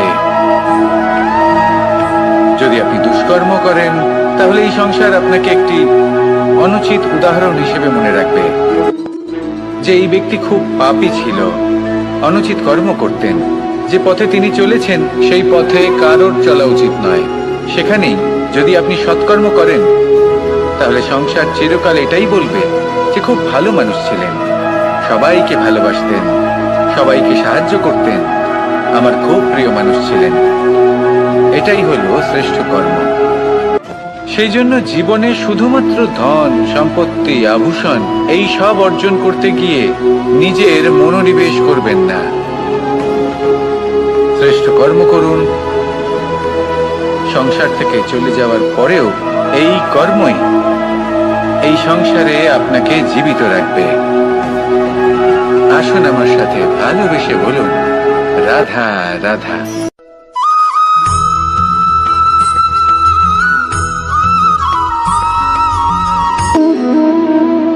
সম্পর্ক হলো আমাদের জীবনের একটি আধার। কিছু সম্পর্ক এমন যে আমরা জন্মসূত্রে লাভ করি, যেমন পরিবার, মা, বাবা। কিছু সম্পর্ক আছে যে আমরা জীবনে অর্জন করে থাকি, তা সে প্রেমের হোক, স্নেহের হোক বা বন্ধুত্বের। এই সকল সম্পর্ক লাভ করার বা গড়ে তোলার 5টি ধাপ রয়েছে। প্রথম ধাপ, কোনো ব্যক্তির সাথে আলাপ হওয়া, তার সাথে কথা বলা বা তাকে দেখা। দ্বিতীয় ধাপ, সে ব্যক্তিকে আমাদের ভালো লাগা। তৃতীয় ধাপ, আমাদের এটা চাইতে শুরু করা যে জীবনে এই ব্যক্তি যেন আমাদের বন্ধু হন, আমাদের জীবনে থাকেন, বা আমাদের কাউকে ভালোবেসে ফেলা, আর এটা আমাদের ভাবা বা চাওয়া যে সেই ব্যক্তি যেন আজীবন আমার সাথে থাকেন, আমার জীবনে আমার সাথী হয়ে। চতুর্থ ধাপ, লাভ করা। এবার এই ধাপটি অনেক মানুষের পক্ষেই খুবই সরল হয়, বড়ই সরল ভাবে নিজেদের সঙ্গীকে লাভ করে থাকেন। কিছু মানুষের জন্য এই ধাপ অত্যন্ত কঠিন হয়ে থাকে। অনেক প্রতিকূল পরিস্থিতির উপর জয়লাভ করে তারা সঙ্গীকে লাভ করেন, কিন্তু লাভ অবশ্যই করেন। এরপরে আসে পঞ্চম, অন্তিম এবং সব থেকে গুরুত্বপূর্ণ ধাপ। সেটা হলো সেই সম্পর্ক পালন করা। এটা হলো এমন এক বিষয় যা প্রত্যেক মানুষের শেখা উচিত। যদি ব্যক্তি নিজের জীবনে সম্পর্ক রক্ষা করতে শিখে যান, তবে প্রত্যেক সম্পর্ক তার জীবনকে স্বর্গ করে তুলবে। আসুন আর আমার সাথে ভালোবেসে বলুন, রাধা রাধা।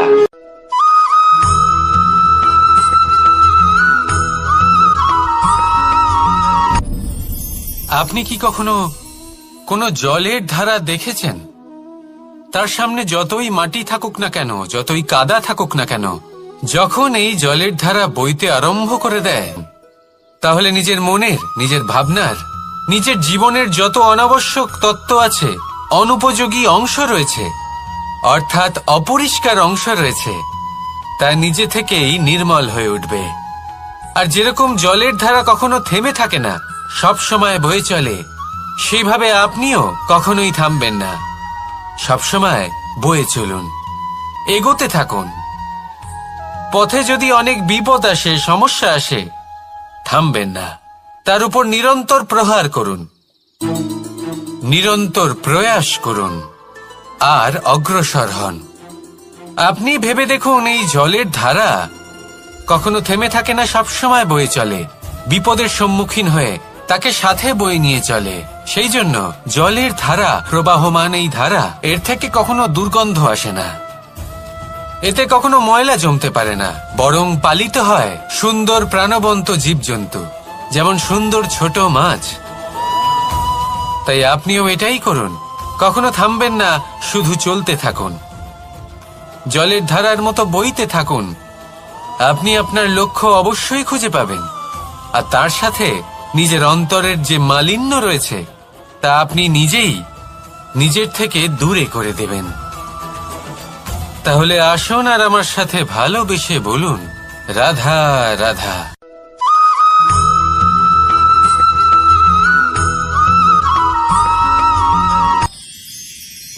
মানুষ তার জীবনে দুই ধরনের পরিস্থিতিকে খুব ভয় পায়। এক, কোনো কারণবশত কারোর সামনে নত হওয়া। দুই, কোনো কারণে নিজের চরিত্র থেকে, নিজের মূল্যবোধ থেকে বিচ্যুত হওয়া। এবার কেন হয় এরকম যে কথায় কথায় কারোর সামনে নত হতে হয়? কেন বারংবার নিজের চরিত্র থেকে চ্যুত হতে হয়? এরকম কেন হয়? এটা তখনই হয় যখন আমাদের শিক্ষা এবং মূল্যবোধের অভাব থাকে। যদি মানুষের মধ্যে প্রকৃত শিক্ষা থাকে, তাহলে এই সংসারে কোনো সময় এবং কারোর সামনেই নত হওয়ার কোনো প্রয়োজন নেই। যদি মানুষের মধ্যে মূল্যবোধ থাকে, তাহলে তাকে নিজের মূল্যবোধ বা চরিত্র থেকে বিচ্যুত হতে হয় না, তা সে যাই হয়ে যাক না কেন। কোনো বালককে যদি জন্ম থেকেই সুশিক্ষার অধিকারী করা হয়, শিক্ষিত করা হয়, মূল্যবোধের অধিকারী করা হয়, তবে সে এই সংসারে এমন কর্ম করবে যাতে সে নিজেকে, নিজের পরিবারকে, সমগ্র সমাজকে গর্বিত করতে পারে। শিক্ষা লাভ করুন, মূল্যবোধ লাভ করুন এবং আমার সাথে ভালোবেসে বলুন, রাধা রাধা।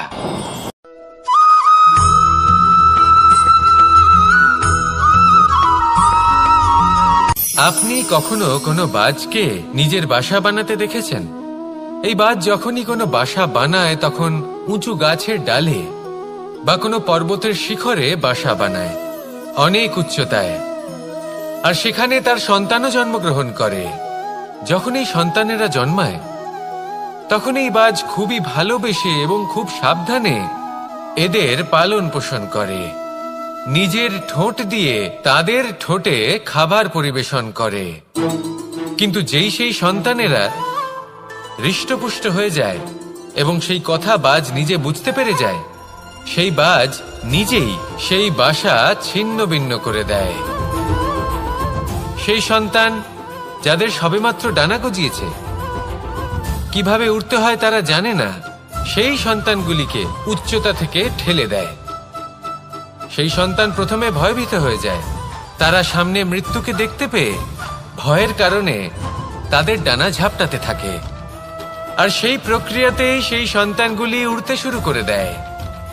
এবার এই ঘটনায় আমরা কি শিক্ষা পেতে পারি? এটাই, যদি আপনি মাতা পিতা হন, তাহলে নিজের সন্তানকে অবশ্যই স্নেহ করুন, কিন্তু তাদেরকে নিজের আঁচলের তলায় বেঁধে রাখবেন না। যদি আপনি চান আপনার সন্তান জীবনে উন্নতি করুক, তাহলে নিজের মুঠো থেকে তাদের স্বতন্ত্র করে দিন, এই সংসারে সংঘর্ষ করতে দিন। সেই সন্তান নিজেই বুঝতে পারবে যে জন্মের সময় পাওয়া ডানা কি করে ব্যবহার করতে হয়, আর আপনার চোখের সামনে আপনার সন্তান এই আকাশে উড়তে থাকবে। তাহলে আসুন আমার সাথে ভালোবেসে বলুন রাধা রাধা।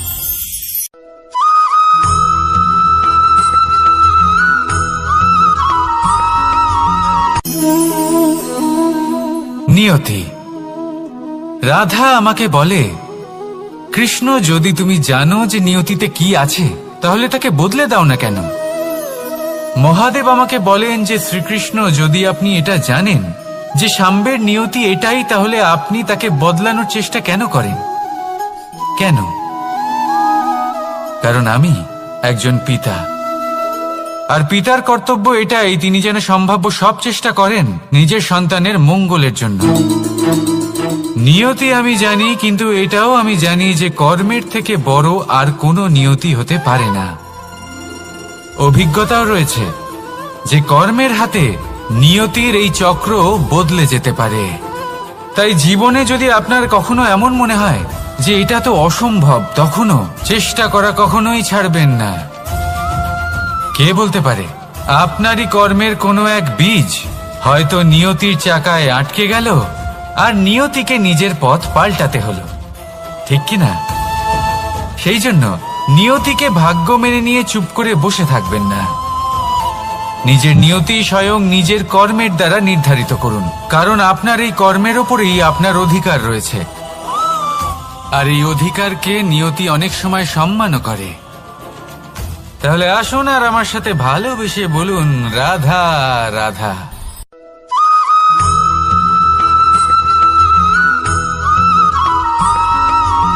কখনো কখনো আমরা ভাবি যে কোনো ব্যক্তি যিনি ধর্মের পথে চলেছেন, যদি তার দ্বারা কোনো ভুল হয়ে থাকে তাহলে নিয়তি তাকে সেই মুহূর্তেই কঠোর শাস্তি দেন।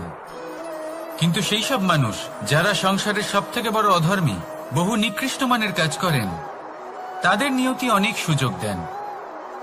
তাদের নিয়তি এরকম কঠোর প্রহার করেন না। এই ভাবনা কখনো না কখনো মনে আসেই। ভেবে দেখুন কেন? আসলে জীবনকে বেশিরভাগ মানুষ একভাবেই দেখে থাকেন, বিভিন্ন স্তরে একে দেখা উচিত। এবার আপনি বলুন, এই সংসারে কোনো অধর্মী কখনো প্রেরণার উৎস হতে পারেন? কখনোই নয়। যে মানুষ নিজের আত্মাকে মলিন করে ফেলেছেন, তিনি এই সংসারকে কিভাবে প্রেরণা যোগাবেন? উনি নিজেই বুঝতে পারেন না কোনটা করা উচিত, ধর্ম কোনটা। তাই নিয়তি তাকে একটা সুযোগ দেন, এটা বোঝার সুযোগ দেন যে কোনটা উচিত, কোনটা ধর্ম। সুযোগ দেন নিজের বিবেক জাগিয়ে তোলার, তাকে সুযোগ দেন নিজের অন্তরাত্মার ডাক শোনার। যখন তাতেও কাজ হয় না, তখন নিয়তির কাছে একটাই পথ বাকি থাকে, আর তা হল মহাবিনাশ। মহাবিনাশ হয়তো দেরিতেই আসতে পারে, কিন্তু তা অবশ্যই আসবে। আর যখন মহাবিনাশ আসে, তখন মহাবিনাশের যন্ত্রণা সমগ্র মানব জীবনের যন্ত্রণার থেকে অনেক বেশি হয়। এই কথাটা সবসময় মনে রাখবেন। আর অন্যদিকে যে মানুষ ধর্মের পথে চলছেন, তার দ্বারা যদি কোনো ভুল হয়ে থাকে, তখন নিয়তি তার পরীক্ষা নেন। কিছুক্ষণের জন্য মানুষের মনে হতে পারে নিয়তি তাকে কঠোর শাস্তি দিয়েছেন।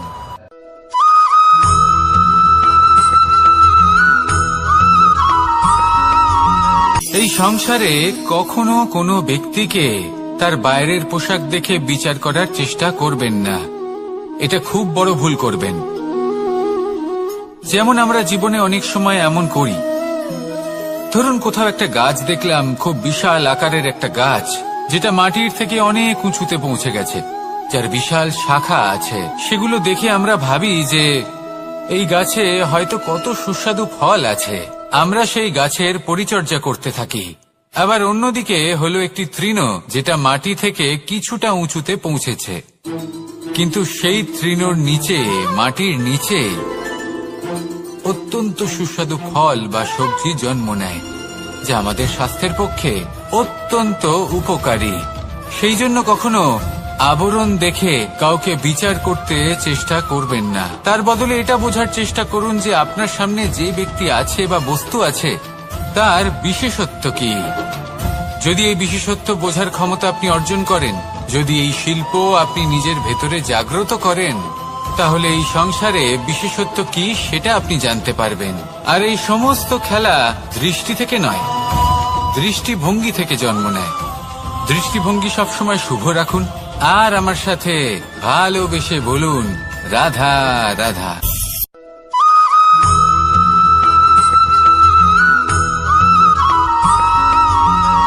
পুরুষার্থ। শাস্ত্রে 4 ধরনের পুরুষার্থের কথা বলা হয়েছে। প্রথম হলো ধর্ম। আপনি কি জানেন এই ধর্ম আসলে কি? আপনার কি মনে হয় ধর্ম আসলে কি? কোনো বিশেষ ঈশ্বরকে মানাই কি ধর্ম বলা হয়? নাকি কোনো বিশেষ রীতি পালন করাই হলো ধর্ম? নাকি কোনো বিশেষ সাহিত্যকে সর্বশ্রেষ্ঠ মনে করাই হলো ধর্ম? না, ধর্ম হলো সেটা যাকে ধারণ করা যেতে পারে। আর ধারণ শুধু সেটাই করা যায় যা পবিত্র। পবিত্র শুধু তাকেই বলা হয় যা নিঃস্বার্থ, যার মধ্যে শাসন করার কোনো ইচ্ছে নেই, যা সরলভাবেই প্রবাহমান, জল এবং বায়ুর মতো। যখন কোনো ব্যক্তি ধর্মকে ধারণ করেন এবং সেই ধর্ম সেই ব্যক্তিকে রক্ষা করে, তখন তাকে ধর্ম বলা হয়। ধর্ম যা রক্ষা করে অহংকার থেকে, খারাপ চিন্তার হাত থেকে। সেই জন্য পুরুষার্থ গড়ে তোলার আগে, ধর্ম পালন করার আগে ধর্মের প্রকৃত অর্থ কি সেটা বুঝে নিন। এটা জেনে রাখুন যে সমস্ত ধর্মের আধার, সমস্ত ধর্মের ভিত শুধুমাত্র ভালোবাসা। আসুন আর এই ভালোবাসার সাথেই বলুন, রাধা রাধা।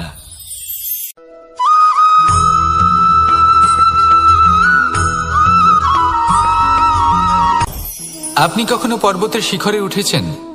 আপনি দেখতে পাবেন পর্বতের পদতলে প্রচুর সুন্দর ফুল রয়েছে, সবুজ বনানী রয়েছে। যত আপনি ওপরে উঠতে থাকবেন তত ফুল কমতে থাকবে, সবুজ বনানী কমতে থাকবে। আরো কিছুটা ওপরে উঠলে কাঁটা জাতীয় গাছ দেখতে পাবেন, শুকনো গাছ দেখতে পাবেন। আরো যদি ওপরে ওঠেন তাহলে পাষাণ দেখতে পাবেন। আরো ওপরে উঠলে হিমখণ্ড দেখতে পাবেন। এই যে পর্বত, তা মনুষ্য জীবনের সবথেকে উত্তম উদাহরণ। মানুষ যখন সাফল্যের শিখরে পৌঁছতে চান, মহানুভবতার শিখরে পৌঁছতে চান, পথে যত আস্তে আস্তে উপরে উঠতে থাকেন, ততই ভৌতিক বস্তু তার থেকে বিচ্ছিন্ন হতে থাকে। যদি তিনি সেই ভৌতিক বস্তুগুলি ত্যাগ না করতে পারেন, তাহলে কখনোই সেই স্থানে পৌঁছতে পারবেন না। আর মানুষ যদি উচিত ত্যাগ করতে পারেন, পথে অগ্রসর হতে থাকেন, এগোতে থাকেন, তাহলে একদিন না একদিন তিনি মহানুভবতার, জ্ঞানের, সাফল্যের হিমের স্বাদ অবশ্যই লাভ করবেন। মনে রাখবেন, মানব জীবনে ত্যাগ হলো অত্যন্ত গুরুত্বপূর্ণ অংশ। আসুন আমার সাথে ভালোবেসে বলুন, রাধা রাধা।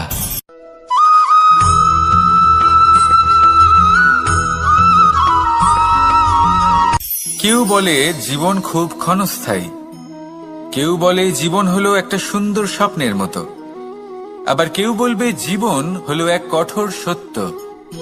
কিন্তু জীবন আসলে কি? জীবন হলো আপনারই প্রতিবিম্ব, একটা দর্পণ। অর্থাৎ আপনি জীবনকে সেইভাবেই পাবেন যেরকম আপনি নিজেকে প্রতিপন্ন করবেন। যদি আপনি দর্পণের দিকে তাকিয়ে হাসেন, তাহলে আপনি সামনে হাসি মুখী দেখতে পাবেন। এবার যদি আপনি গম্ভীর হয়ে থাকেন, তাহলে আপনি একজন রুষ্ট ব্যক্তি দেখতে পাবেন। শেষে সবথেকে বেশি গুরুত্বপূর্ণ হলো আপনার চেষ্টা। আপনাকে সবসময় চেষ্টা করতে হবে যাতে আপনি নিজেকে প্রসন্ন এবং ইতিবাচক মনোভাবে রাখেন। এটা হলো আপনারই উত্তরদায়িত্ব, তাকে পালন করুন। এই মনকে প্রসন্ন রাখুন, এই সংসারকে সুন্দর বলে মনে হবে। আর এই মন প্রসন্ন হয়ে বলবে, রাধা রাধা।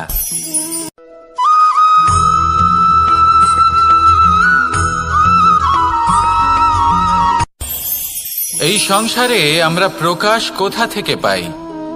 এর উত্তর বড়ই সরল।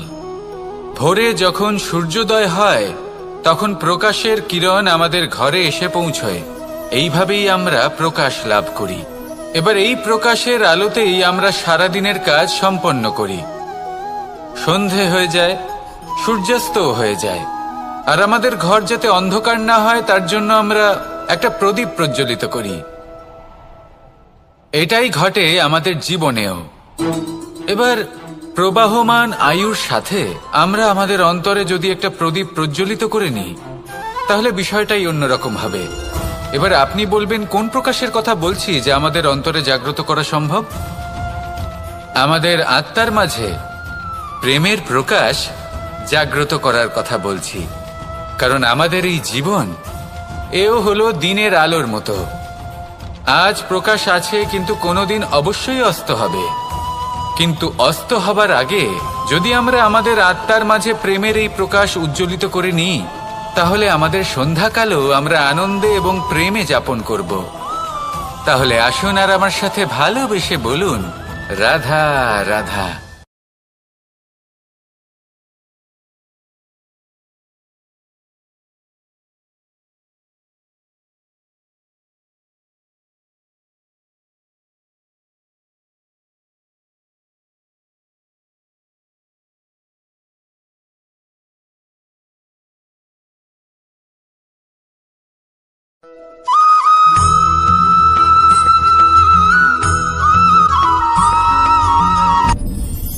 আপনি কি কখনো কোনো জলের ধারা দেখেছেন?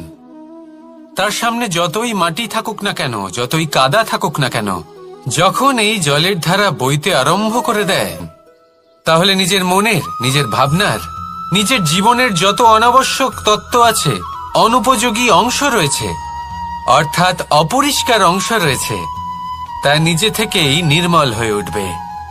আর যেরকম জলের ধারা কখনো থেমে থাকে না, সব সময় বয়ে চলে, সেইভাবে আপনিও কখনোই থামবেন না। সবসময় বয়ে চলুন, এগোতে থাকুন। পথে যদি অনেক বিপদ আসে, সমস্যা আসে, থামবেন না, তার উপর নিরন্তর প্রহার করুন, নিরন্তর প্রয়াস করুন আর অগ্রসর হন। আপনি ভেবে দেখুন, এই জলের ধারা কখনো থেমে থাকে না, সবসময় বয়ে চলে, বিপদের সম্মুখীন হয়ে তাকে সাথে বয়ে নিয়ে চলে। সেই জন্য জলের ধারা, প্রবাহমান এই ধারা, এর থেকে কখনো দুর্গন্ধ আসে না, এতে কখনো ময়লা জমতে পারে না, বরং পালিত হয় সুন্দর প্রাণবন্ত জীবজন্তু, যেমন সুন্দর ছোট মাছ।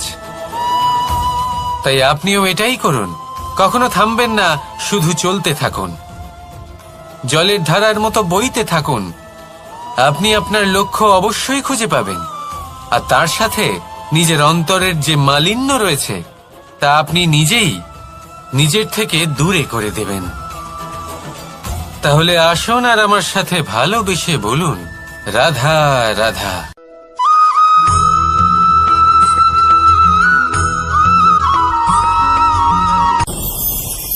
ভয়ের সাথে আমরা সবাই পরিচিত, কষ্টও আমরা সবাই পেয়েছি।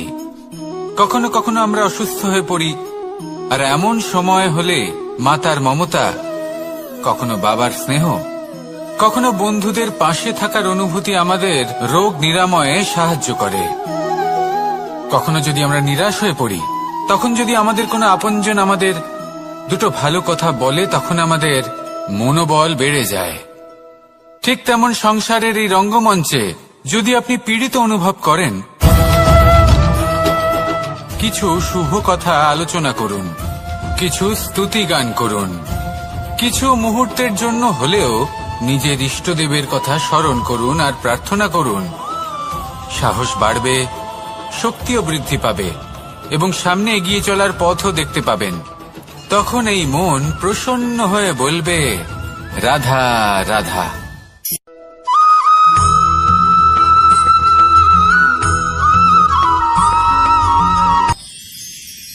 মানুষ তার জীবনে দুই ধরনের পরিস্থিতিকে খুব ভয় পায়। এক, কোনো কারণবশত কারোর সামনে নত হওয়া। দুই, কোনো কারণে নিজের চরিত্র থেকে, নিজের মূল্যবোধ থেকে বিচ্যুত হওয়া। এবার কেন হয় এরকম যে কথায় কথায় কারোর সামনে নত হতে হয়? কেন বারংবার নিজের চরিত্র থেকে চ্যুত হতে হয়? এরকম কেন হয়? এটা তখনই হয় যখন আমাদের শিক্ষা এবং মূল্যবোধের অভাব থাকে। যদি মানুষের মধ্যে প্রকৃত শিক্ষা থাকে, তাহলে এই সংসারে কোনো সময় এবং কারোর সামনেই নত হওয়ার কোনো প্রয়োজন নেই। যদি মানুষের মধ্যে মূল্যবোধ থাকে তাহলে তাকে নিজের মূল্যবোধ বা চরিত্র থেকে বিচ্যুত হতে হয় না, তা সে যাই হয়ে যাক না কেন। কোনো বালককে যদি জন্ম থেকেই সুশিক্ষার অধিকারী করা হয়, শিক্ষিত করা হয়, মূল্যবোধের অধিকারী করা হয়, তবে সে এই সংসারে এমন কর্ম করবে যাতে সে নিজেকে, নিজের পরিবারকে, সমগ্র সমাজকে গর্বিত করতে পারে। শিক্ষা লাভ করুন, মূল্যবোধ লাভ করুন এবং আমার সাথে ভালোবেসে বলুন, রাধা রাধা।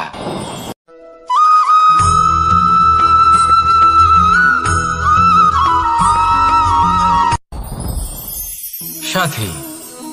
সাথী এই শব্দটির ব্যাখ্যা কে কিভাবে করে? মিত্র, সখা, বন্ধু।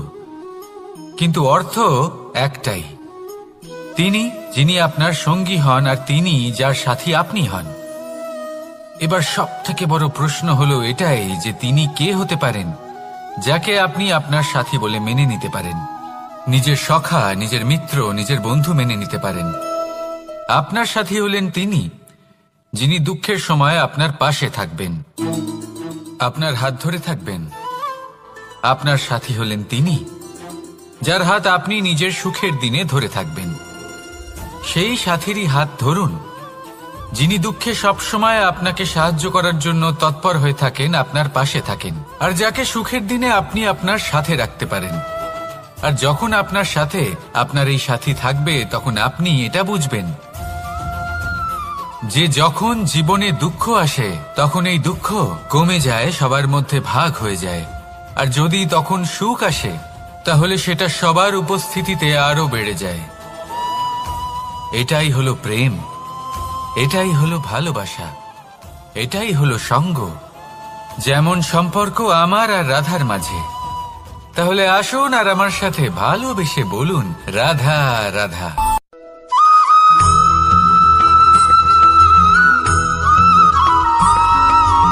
কখনো কখনো আমরা ভাবি যে কোনো ব্যক্তি যিনি ধর্মের পথে চলেছেন, যদি তার দ্বারা কোনো ভুল হয়ে থাকে তাহলে নিয়তি তাকে সেই মুহূর্তেই কঠোর শাস্তি দেন।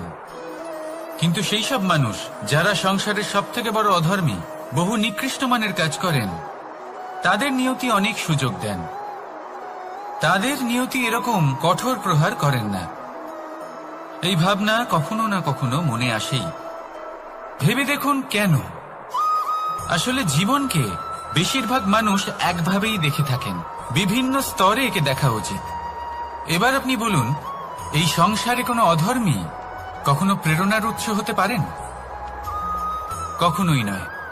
যে মানুষ নিজের আত্মাকে মলিন করে ফেলেছেন তিনি এই সংসারকে কিভাবে প্রেরণা যোগাবেন? উনি নিজেই বুঝতে পারেন না কোনটা করা উচিত, ধর্ম কোনটা। তাই নিয়তি তাকে একটা সুযোগ দেন, এটা বোঝার সুযোগ দেন যে কোনটা উচিত, কোনটা ধর্ম। সুযোগ দেন নিজের বিবেক জাগিয়ে তোলার, তাকে সুযোগ দেন নিজের অন্তরাত্মার ডাক শোনার। যখন তাতেও কাজ হয় না তখন নিয়তির কাছে একটাই পথ বাকি থাকে, আর তা হল মহাবিনাশ। মহাবিনাশ হয়তো দেরিতেই আসতে পারে, কিন্তু তা অবশ্যই আসবে। আর যখন মহাবিনাশ আসে তখন মহাবিনাশের যন্ত্রণা সমগ্র মানব জীবনের যন্ত্রণার থেকে অনেক বেশি হয়। এই কথাটা সবসময় মনে রাখবেন। আর অন্যদিকে যে মানুষ ধর্মের পথে চলছেন তার দ্বারা যদি কোনো ভুল হয়ে থাকে তখন নিয়তি তার পরীক্ষা নেন। কিছুক্ষণের জন্য মানুষের মনে হতে পারে নিয়তি তাকে কঠোর শাস্তি দিয়েছেন।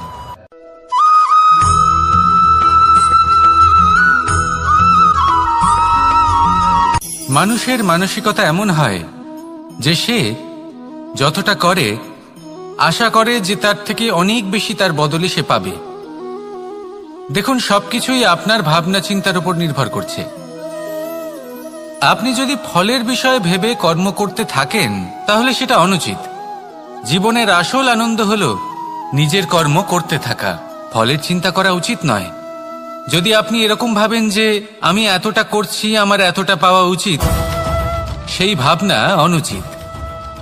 যদি আপনি সেবার মানসিকতা নিয়ে কর্ম করতে থাকেন, কর্মচক্রে প্রবাহিত হন, যদি আপনি এমন ভাবনা রাখেন যে আমি এতটা পাচ্ছি তাই এর থেকে অনেক বেশি আমি কর্ম করব, তাহলে নিশ্চিত রূপে আপনি যতটা করছেন তার থেকে অনেক বেশি আপনি পাবেন। আপনার আশার থেকে অনেক বেশি আপনি পাবেন। শুধু জীবনে অনেক বেশি কাজ করতে থাকুন, ফলের চিন্তা করবেন না। আর মনে রাখবেন, এই ভাবনাই সব থেকে বড় বীজ। কর্মের উপর বিশ্বাস রাখুন। জীবনে যা যা আপনি চান সবই সুখময় হবে। আসুন আর আমার সাথে ভালোবেসে বলুন, রাধা রাধা।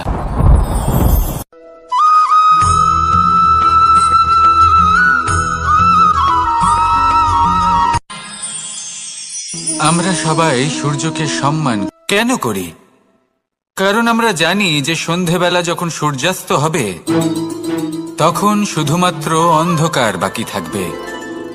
ঠিক কিছুটা এরকমই হয় আমাদের মাতা পিতাও, যিনি আমাদের জন্ম দেন, আমাদের ভরণ পোষণ করেন, আমাদের বড় করেন, আমাদের প্রেম প্রদান করেন। কখনো কখনো তাদের মুখ থেকে কটু কথা নিঃসৃত হয়, আমাদের দুঃখ হয়, কিন্তু তখন আমাদের এটা বোঝা উচিত এগুলি নিঃসৃত হচ্ছে আমাদেরই মঙ্গলের জন্য। যেমন সূর্যদেব, উনিও উত্তাপ দিয়ে থাকেন আমাদেরই মঙ্গলের জন্য, যাতে ফসল পাকতে পারে, যাতে জল বাষ্প হয়ে মেঘ হতে পারে, বৃষ্টি হতে পারে, আর এই সংসারে নিরন্তর জলের প্রবাহ থাকে। আমাদের মাতা পিতা, তাদের কঠোর আচরণ, তাদের কঠোর অনুশাসনের পেছনে লুকিয়ে থাকে ওনাদের ভালোবাসা। আমাদের তা বুঝতে হবে, সসম্মানে ওনাদের গ্রহণ করতে হবে। কারণ ঠিক সূর্যাস্তের পরে যেমন চতুর্দিক অন্ধকারচ্ছন্ন হয়ে যায়, তেমনি আমাদের জীবন থেকে যখন আমাদের মাতা পিতা চলে যায় তখন আমাদের জীবনেও শুধু এবং শুধুমাত্র অন্ধকারই ছেয়ে থাকে। সেই জন্য নিজের মাতা পিতাকে সম্মান করুন, ওনাদের ভালোবাসা প্রদান করুন। এই মন আর এই জীবন প্রসন্ন হয়ে বলবে, রাধা রাধা।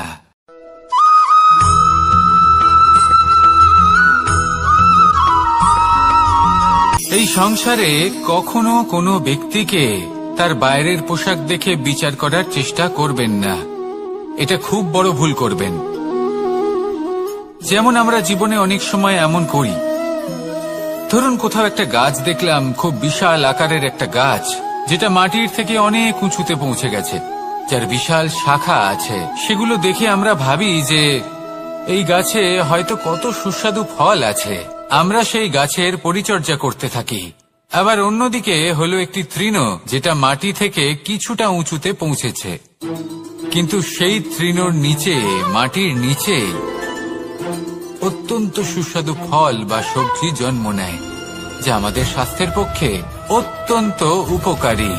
সেই জন্য কখনো আবরণ দেখে কাউকে বিচার করতে চেষ্টা করবেন না। তার বদলে এটা বোঝার চেষ্টা করুন যে আপনার সামনে যে ব্যক্তি আছে বা বস্তু আছে তার বিশেষত্ব কি।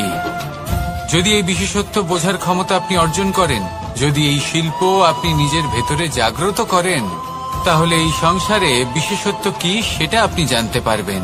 আর এই সমস্ত খেলা দৃষ্টি থেকে নয়, দৃষ্টিভঙ্গি থেকে জন্ম নেয়।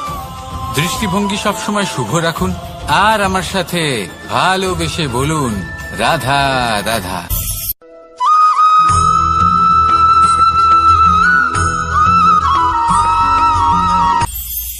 এটা হলো ধান গাছ। এর থেকে যে চাল উৎপন্ন হয় তা মানুষ গ্রহণ করেন। আর এটা কি? এ হলো জংলি ঘাস। একবার ভেবে দেখুন, যদি এই জংলি ঘাস ধান গাছের আশেপাশে থাকে তাহলে কি হবে? ধান উৎপন্ন হতে পারবে? তা উৎকৃষ্ট হতে পারবে? আমরা কি তা গ্রহণ করতে পারবো? কখনোই নয়। এই জংলি ঘাস ধানকে নষ্ট করে দেবে, কিন্তু নিজে জীবিত থাকবে। এটাই হলো আজকের শিক্ষা।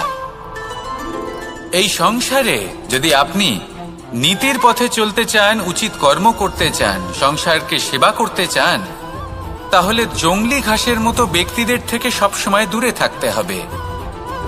সেই ব্যক্তি যারা দুর্নীতি এবং মিথ্যা দ্বারা পরিপূর্ণ, যাদের ব্যবহার অশুভ, যাদের অনেক অশুভ গুণ রয়েছে, তারা সঠিক নয়। সেই সকল ব্যক্তি যাদের চরিত্র অত্যন্ত দুষ্ট হয়, তারা হয় শুভ চরিত্রের ব্যক্তিকে একদম নষ্ট করে দেয়, নয় নিজের মতো বানিয়ে তোলে। তাই যদি আপনি নীতির পথে চলতে চান, এই সংসারের জন্য শুভ কর্ম করতে চান, তাহলে সেই সঙ্গ লাভ করুন যে সঙ্গ জ্ঞানে পরিপূর্ণ, যাদের মধ্যে অনেক গুণ আছে, যাদের থেকে প্রতিদিন কিছু শিখতে পারবেন। এমন ব্যক্তির সাথে জীবন অতিবাহিত করুন, দুরাচারীদের থেকে দূরে থাকুন। তবেই এই মন প্রসন্ন হয়ে বলবে, রাধা রাধা।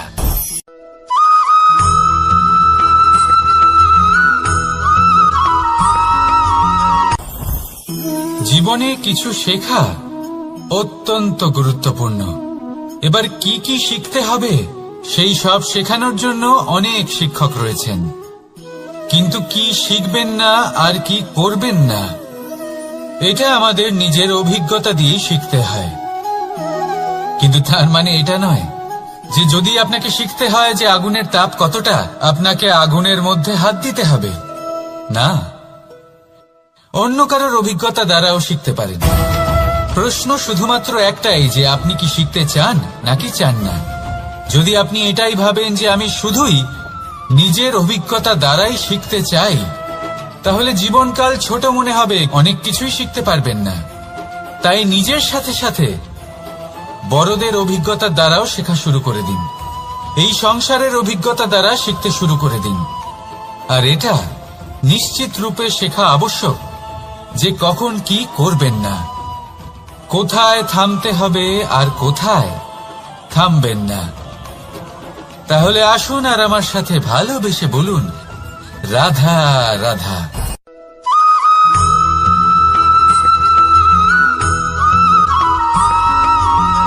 এই সংসারে সবথেকে বেশি কোমল বস্তু হলো রেশম। এই রেশম এতটাই কোমল হয় যে এর পুরো একটা থান শুধুমাত্র একটা হাতে ধরা সম্ভব। কখনো ভেবে দেখেছেন এই রেশম কিভাবে হয়? একটি কীট তার লালার দ্বারা উৎপন্ন হয়। এই কীট সেই রেশমকে পাক দিতে থাকে, পাক দিতেই থাকে, আর আস্তে আস্তে তার মধ্যেই জড়িয়ে পড়ে। শেষে ওর এই সুন্দর অমূল্য সৃষ্টি রেশমের এই সুতো, তার নির্মাণ কার্য পূর্ণ হয়, কিন্তু তাতেই ও নিজে বন্দী হয়ে যায়। নিজেরই মায়াজালের এই বন্দী গৃহে নিজেই ফেঁসে যায়। এবার এই সুতোকে ব্যবহারযোগ্য করে তোলার জন্য এই কীটগুলিকে এই কবচের সাথেই ফুটন্ত জলে ফেলে দেওয়া হয়। এই সংসারে যদি আমাদের স্বপ্ন এই সংসারের দুঃখ হরণ করার জন্য, এই সংসারে সুখ বিতরণ করার জন্য হয়, তবেই আমাদের প্রগতি সম্ভব।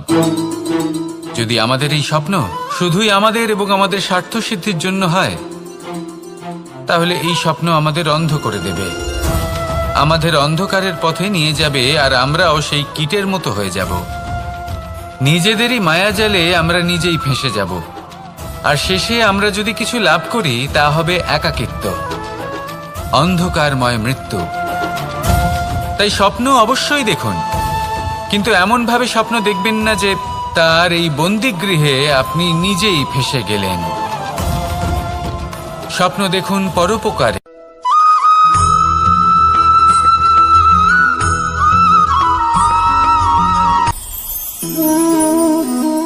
শক্তি এক অত্যন্ত বিচিত্র বস্তু, বা বলতে পারেন অনুভূতি। পিতা সবসময় চান যেন তিনি তার শক্তি পুত্রকে। আসুন আপনাকে সহজে বোঝাই। যদি আপনি সুপাত্র হন আর আপনাকে শক্তি দেওয়া হয়, তাহলে আপনি সেই শক্তির গুরুত্ব বুঝবেন, কোথায় সেই শক্তি প্রয়োগ করা উচিত সেটা বুঝবেন। আর এটা যেহেতু অর্জন করা শক্তি হবে, সেই শক্তির অপব্যবহার হবে না। কিন্তু যদি এই আপনি কুপাত্র হন আর যদি আপনাকে এই শক্তি দেওয়া হয়, তাহলে কি হবে? দেখতে গেলে এই শক্তি আপনি দান হিসেবে পেয়েছেন, তাই না আপনি এই শক্তির গুরুত্ব বুঝবেন আর না এর প্রয়োগ আপনি জানবেন। তার অপব্যবহার হওয়া সুনিশ্চিত। তাই যদি আপনি কোনো শক্তি অর্জন করতে চান, তাহলে আগে তার যোগ্য হয়ে উঠুন, পুত্র নয় পাত্র হয়ে উঠুন। আর আমার সাথে ভালোবেসে বলুন, রাধা রাধা।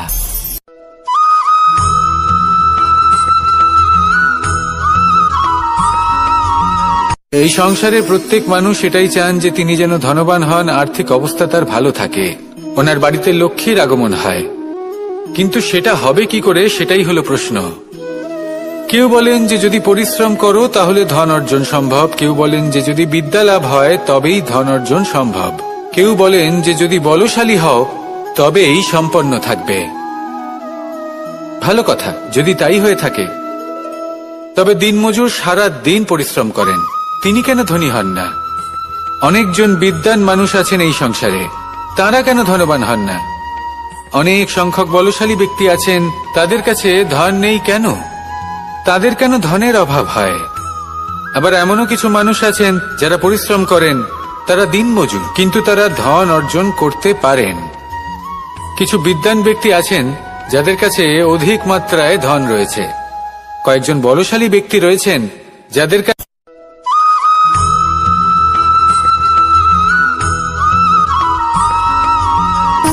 সুখ, দুঃখ এবং শক্তি, এই তিন হলো এই সংসারের ত্রিদেবের মতো। আমাদের জীবনে যা কিছু ঘটছে এই তিনটির ভিত্তির উপরেই হচ্ছে। আসলে এই সংসারের একটা নিয়ম আছে, যখনই আপনি কিছু লাভ করেন এই সংসার আপনার পরীক্ষা নেয়। এটা জানার জন্য আপনার পরীক্ষা নেয় যে আপনি যা কিছুই লাভ করেছেন আপনি কি আদৌ সেটার যোগ্য কিনা। ঠিক সেইভাবেই এই সুখ, দুঃখ এবং শক্তি আপনার পরীক্ষা নিয়ে থাকে। যখন সুখ আসে তখন সে আপনার পরীক্ষা নেয় যে আপনার মধ্যে অহংবোধ জাগ্রত হয়নি তো। যদি অহংবোধ চলে আসে তাহলে সুখ সেখানেই সঙ্গ ত্যাগ করে।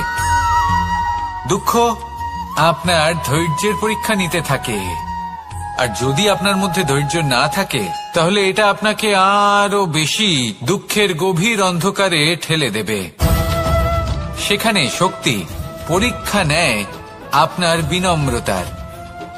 যদি আপনি বিনম্র না হন তাহলে হয় এই শক্তি আপনার সঙ্গ ত্যাগ করবে, নয় এই শক্তি বিনম্রতার অভাবে আপনার পতনের কারণ হতে পারে। এই সংসারে যে কোনো ব্যক্তি যিনি এই পরীক্ষায় উত্তীর্ণ হয়ে থাকেন এই জীবনে তিনি সাফল্য লাভ করেন। আসুন আমার সাথে ভালোবেসে বলুন, রাধা রাধা।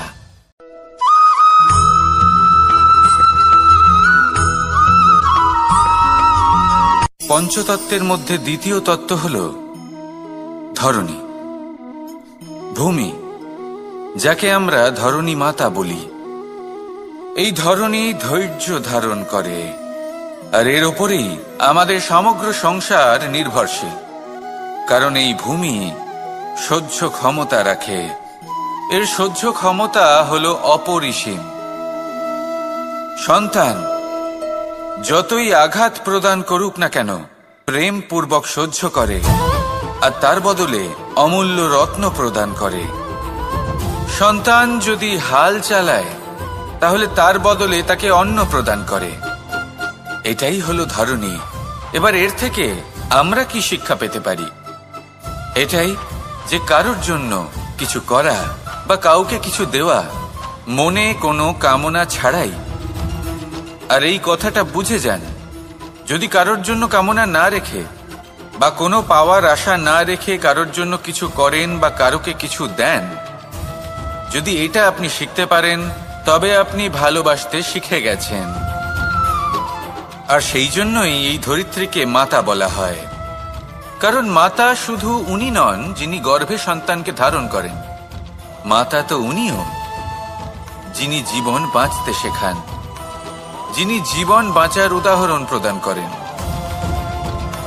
তাহলে ধরণীর থেকে এই নিঃস্বার্থ ভাব শিখুন, নিঃস্বার্থ ভালোবাসা শিখুন, আর এই ভালোবাসার সাথেই বলুন, রাধা রাধা।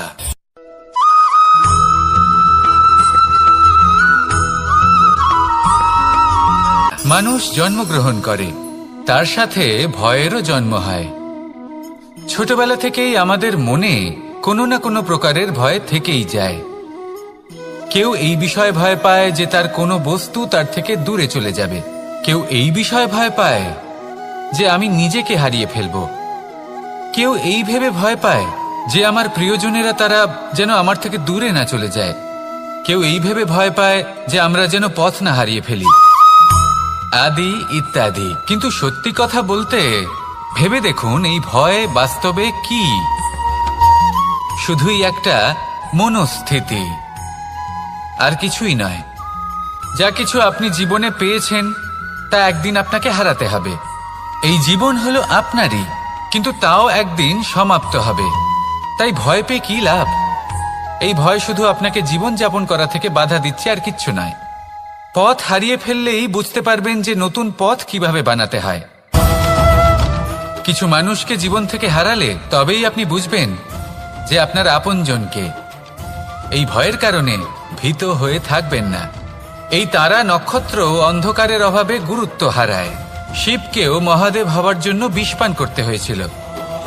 প্রত্যেক পরিস্থিতি, প্রত্যেক সাফল্য আপনার পরীক্ষা নেবে। তাতে উত্তীর্ণ হওয়া হলো আপনার কর্ম। যখনই আপনি ভয় পাবেন বা সংকটের সম্মুখীন হবেন, তখন সাহসের সাথে তার সম্মুখীন হন। মনে রাখবেন, যে সম্মুখীন হতে জানে সাফল্য তার সাথে সবসময় থাকে। আসুন আর আমার সাথে ভালোবেসে বলুন, রাধা রাধা।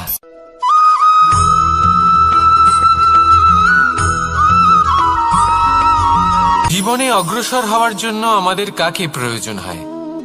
মাতা পিতা, বন্ধু, প্রেম, সাহায্য, অর্থ, পরিশ্রম, আশা। ভিন্ন ভিন্ন মানুষ ভিন্ন ভিন্ন বিকল্প চয়ন করে। যদি আমি আপনাকে বলি, তাহলে জয় আর পরাজয়ের মন্ত্র দুটো শব্দের উপর নির্ভর করে, মেনে নেওয়া আর দৃঢ় হওয়া। যদি মেনে নেন তাহলে হেরে যাবেন, যদি দৃঢ় হন তাহলে নিশ্চিত রূপে জয়ী হবেন। যদি কখনো আপনি ক্লান্ত হয়ে ওঠেন, আপনি দুঃখী হন, পুরোপুরি ভেঙে পড়েছেন, তখন মেনে নেবেন না যে আপনি ভেঙে পড়েছেন, নয়তো হেরে যাবেন। তখন উল্টে স্থির করবেন যে যাই হয়ে যাক না কেন, আমি জয়ী হবই। আর আপনি দেখবেন যে জয় নিশ্চিত রূপে আপনার কাছেই আসবে। তাহলে এই কথা মনে রাখবেন আর আমার সাথে ভালোবেসে বলবেন, রাধা রাধা।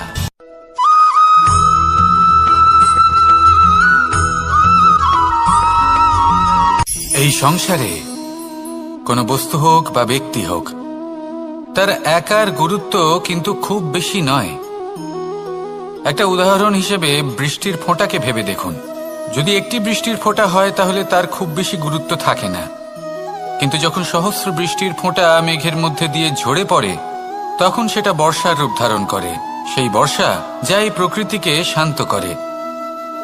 সেইভাবেই পাথরের ছোট টুকরো, তার খুব বেশি গুরুত্ব থাকে না, কিন্তু যখন অসংখ্য পাথরের টুকরো একত্রিত হয় তখন তা পর্বতের আকার ধারণ করে। সেইভাবেই কিছু মানুষ যখন একত্রিত হন তখন তৈরি হয় পরিবার, কিছু পরিবার যখন একত্রিত হয় তখন তৈরি হয় সমাজ, যখন অনেক সংখ্যক সমাজ একত্রিত হয় তখন তৈরি হয় রাজ্য। এবার এই রাজ্যের সবথেকে গুরুত্বপূর্ণ ব্যক্তি হতে পারেন রাজা, কিন্তু তাও সেই রাজা একা কিছু করতে পারেন না। যুদ্ধ লড়ার সময় তারও নিজের সৈন্যদলকে প্রয়োজন পড়ে। কিন্তু এই সংসারে এমন একজন ব্যক্তি আছেন যিনি একাই সব কাজ করতে থাকেন, এবং সেই ব্যক্তি হলেন মা। আমাদের জীবনে একজন পিতার ভূমিকা কিন্তু নিঃসন্দেহে অমূল্য, কিন্তু আমাদের সকলের জীবনে যে ভূমিকা একজন মায়ের তা অন্য কারোর থাকে না। একজন মা একাই সন্তানকে বড় করতে পারেন, সংস্কারী করে তুলতে পারেন, তার জন্য পরিশ্রম করেন। আর এত কিছু কাজ করার পরেও তার কাজের জন্য তিনি প্রশংসা অবশ্য পান না। উল্টে যদি সেই সন্তান অনুচিত পথে চালিত হয়, অনুচিত কর্ম করে, তখন সেই মাকেই অপবাদের পাত্র হয়ে উঠতে হয়। আমাদের জীবনে মায়ের যোগদান কতটা সেটা বুঝুন। আপনাকে বড় করে তোলার জন্য উনি কতটা পরিশ্রম করেছেন সেটা বুঝুন। আজ থেকে, এখন থেকে, এই মুহূর্ত থেকে মাকে সম্মান করতে শিখুন। যখন সময় পাবেন, যখন সুযোগ হবে, তখন তার প্রশংসা করুন। ওনারও ভালো লাগবে। আর মায়ের এই মমতার জন্য, তার এই ভূমিকার জন্য আসুন সবাই মিলে আমরা তাকে প্রণাম করি আর সকলে মিলে ভালোবেসে বলি,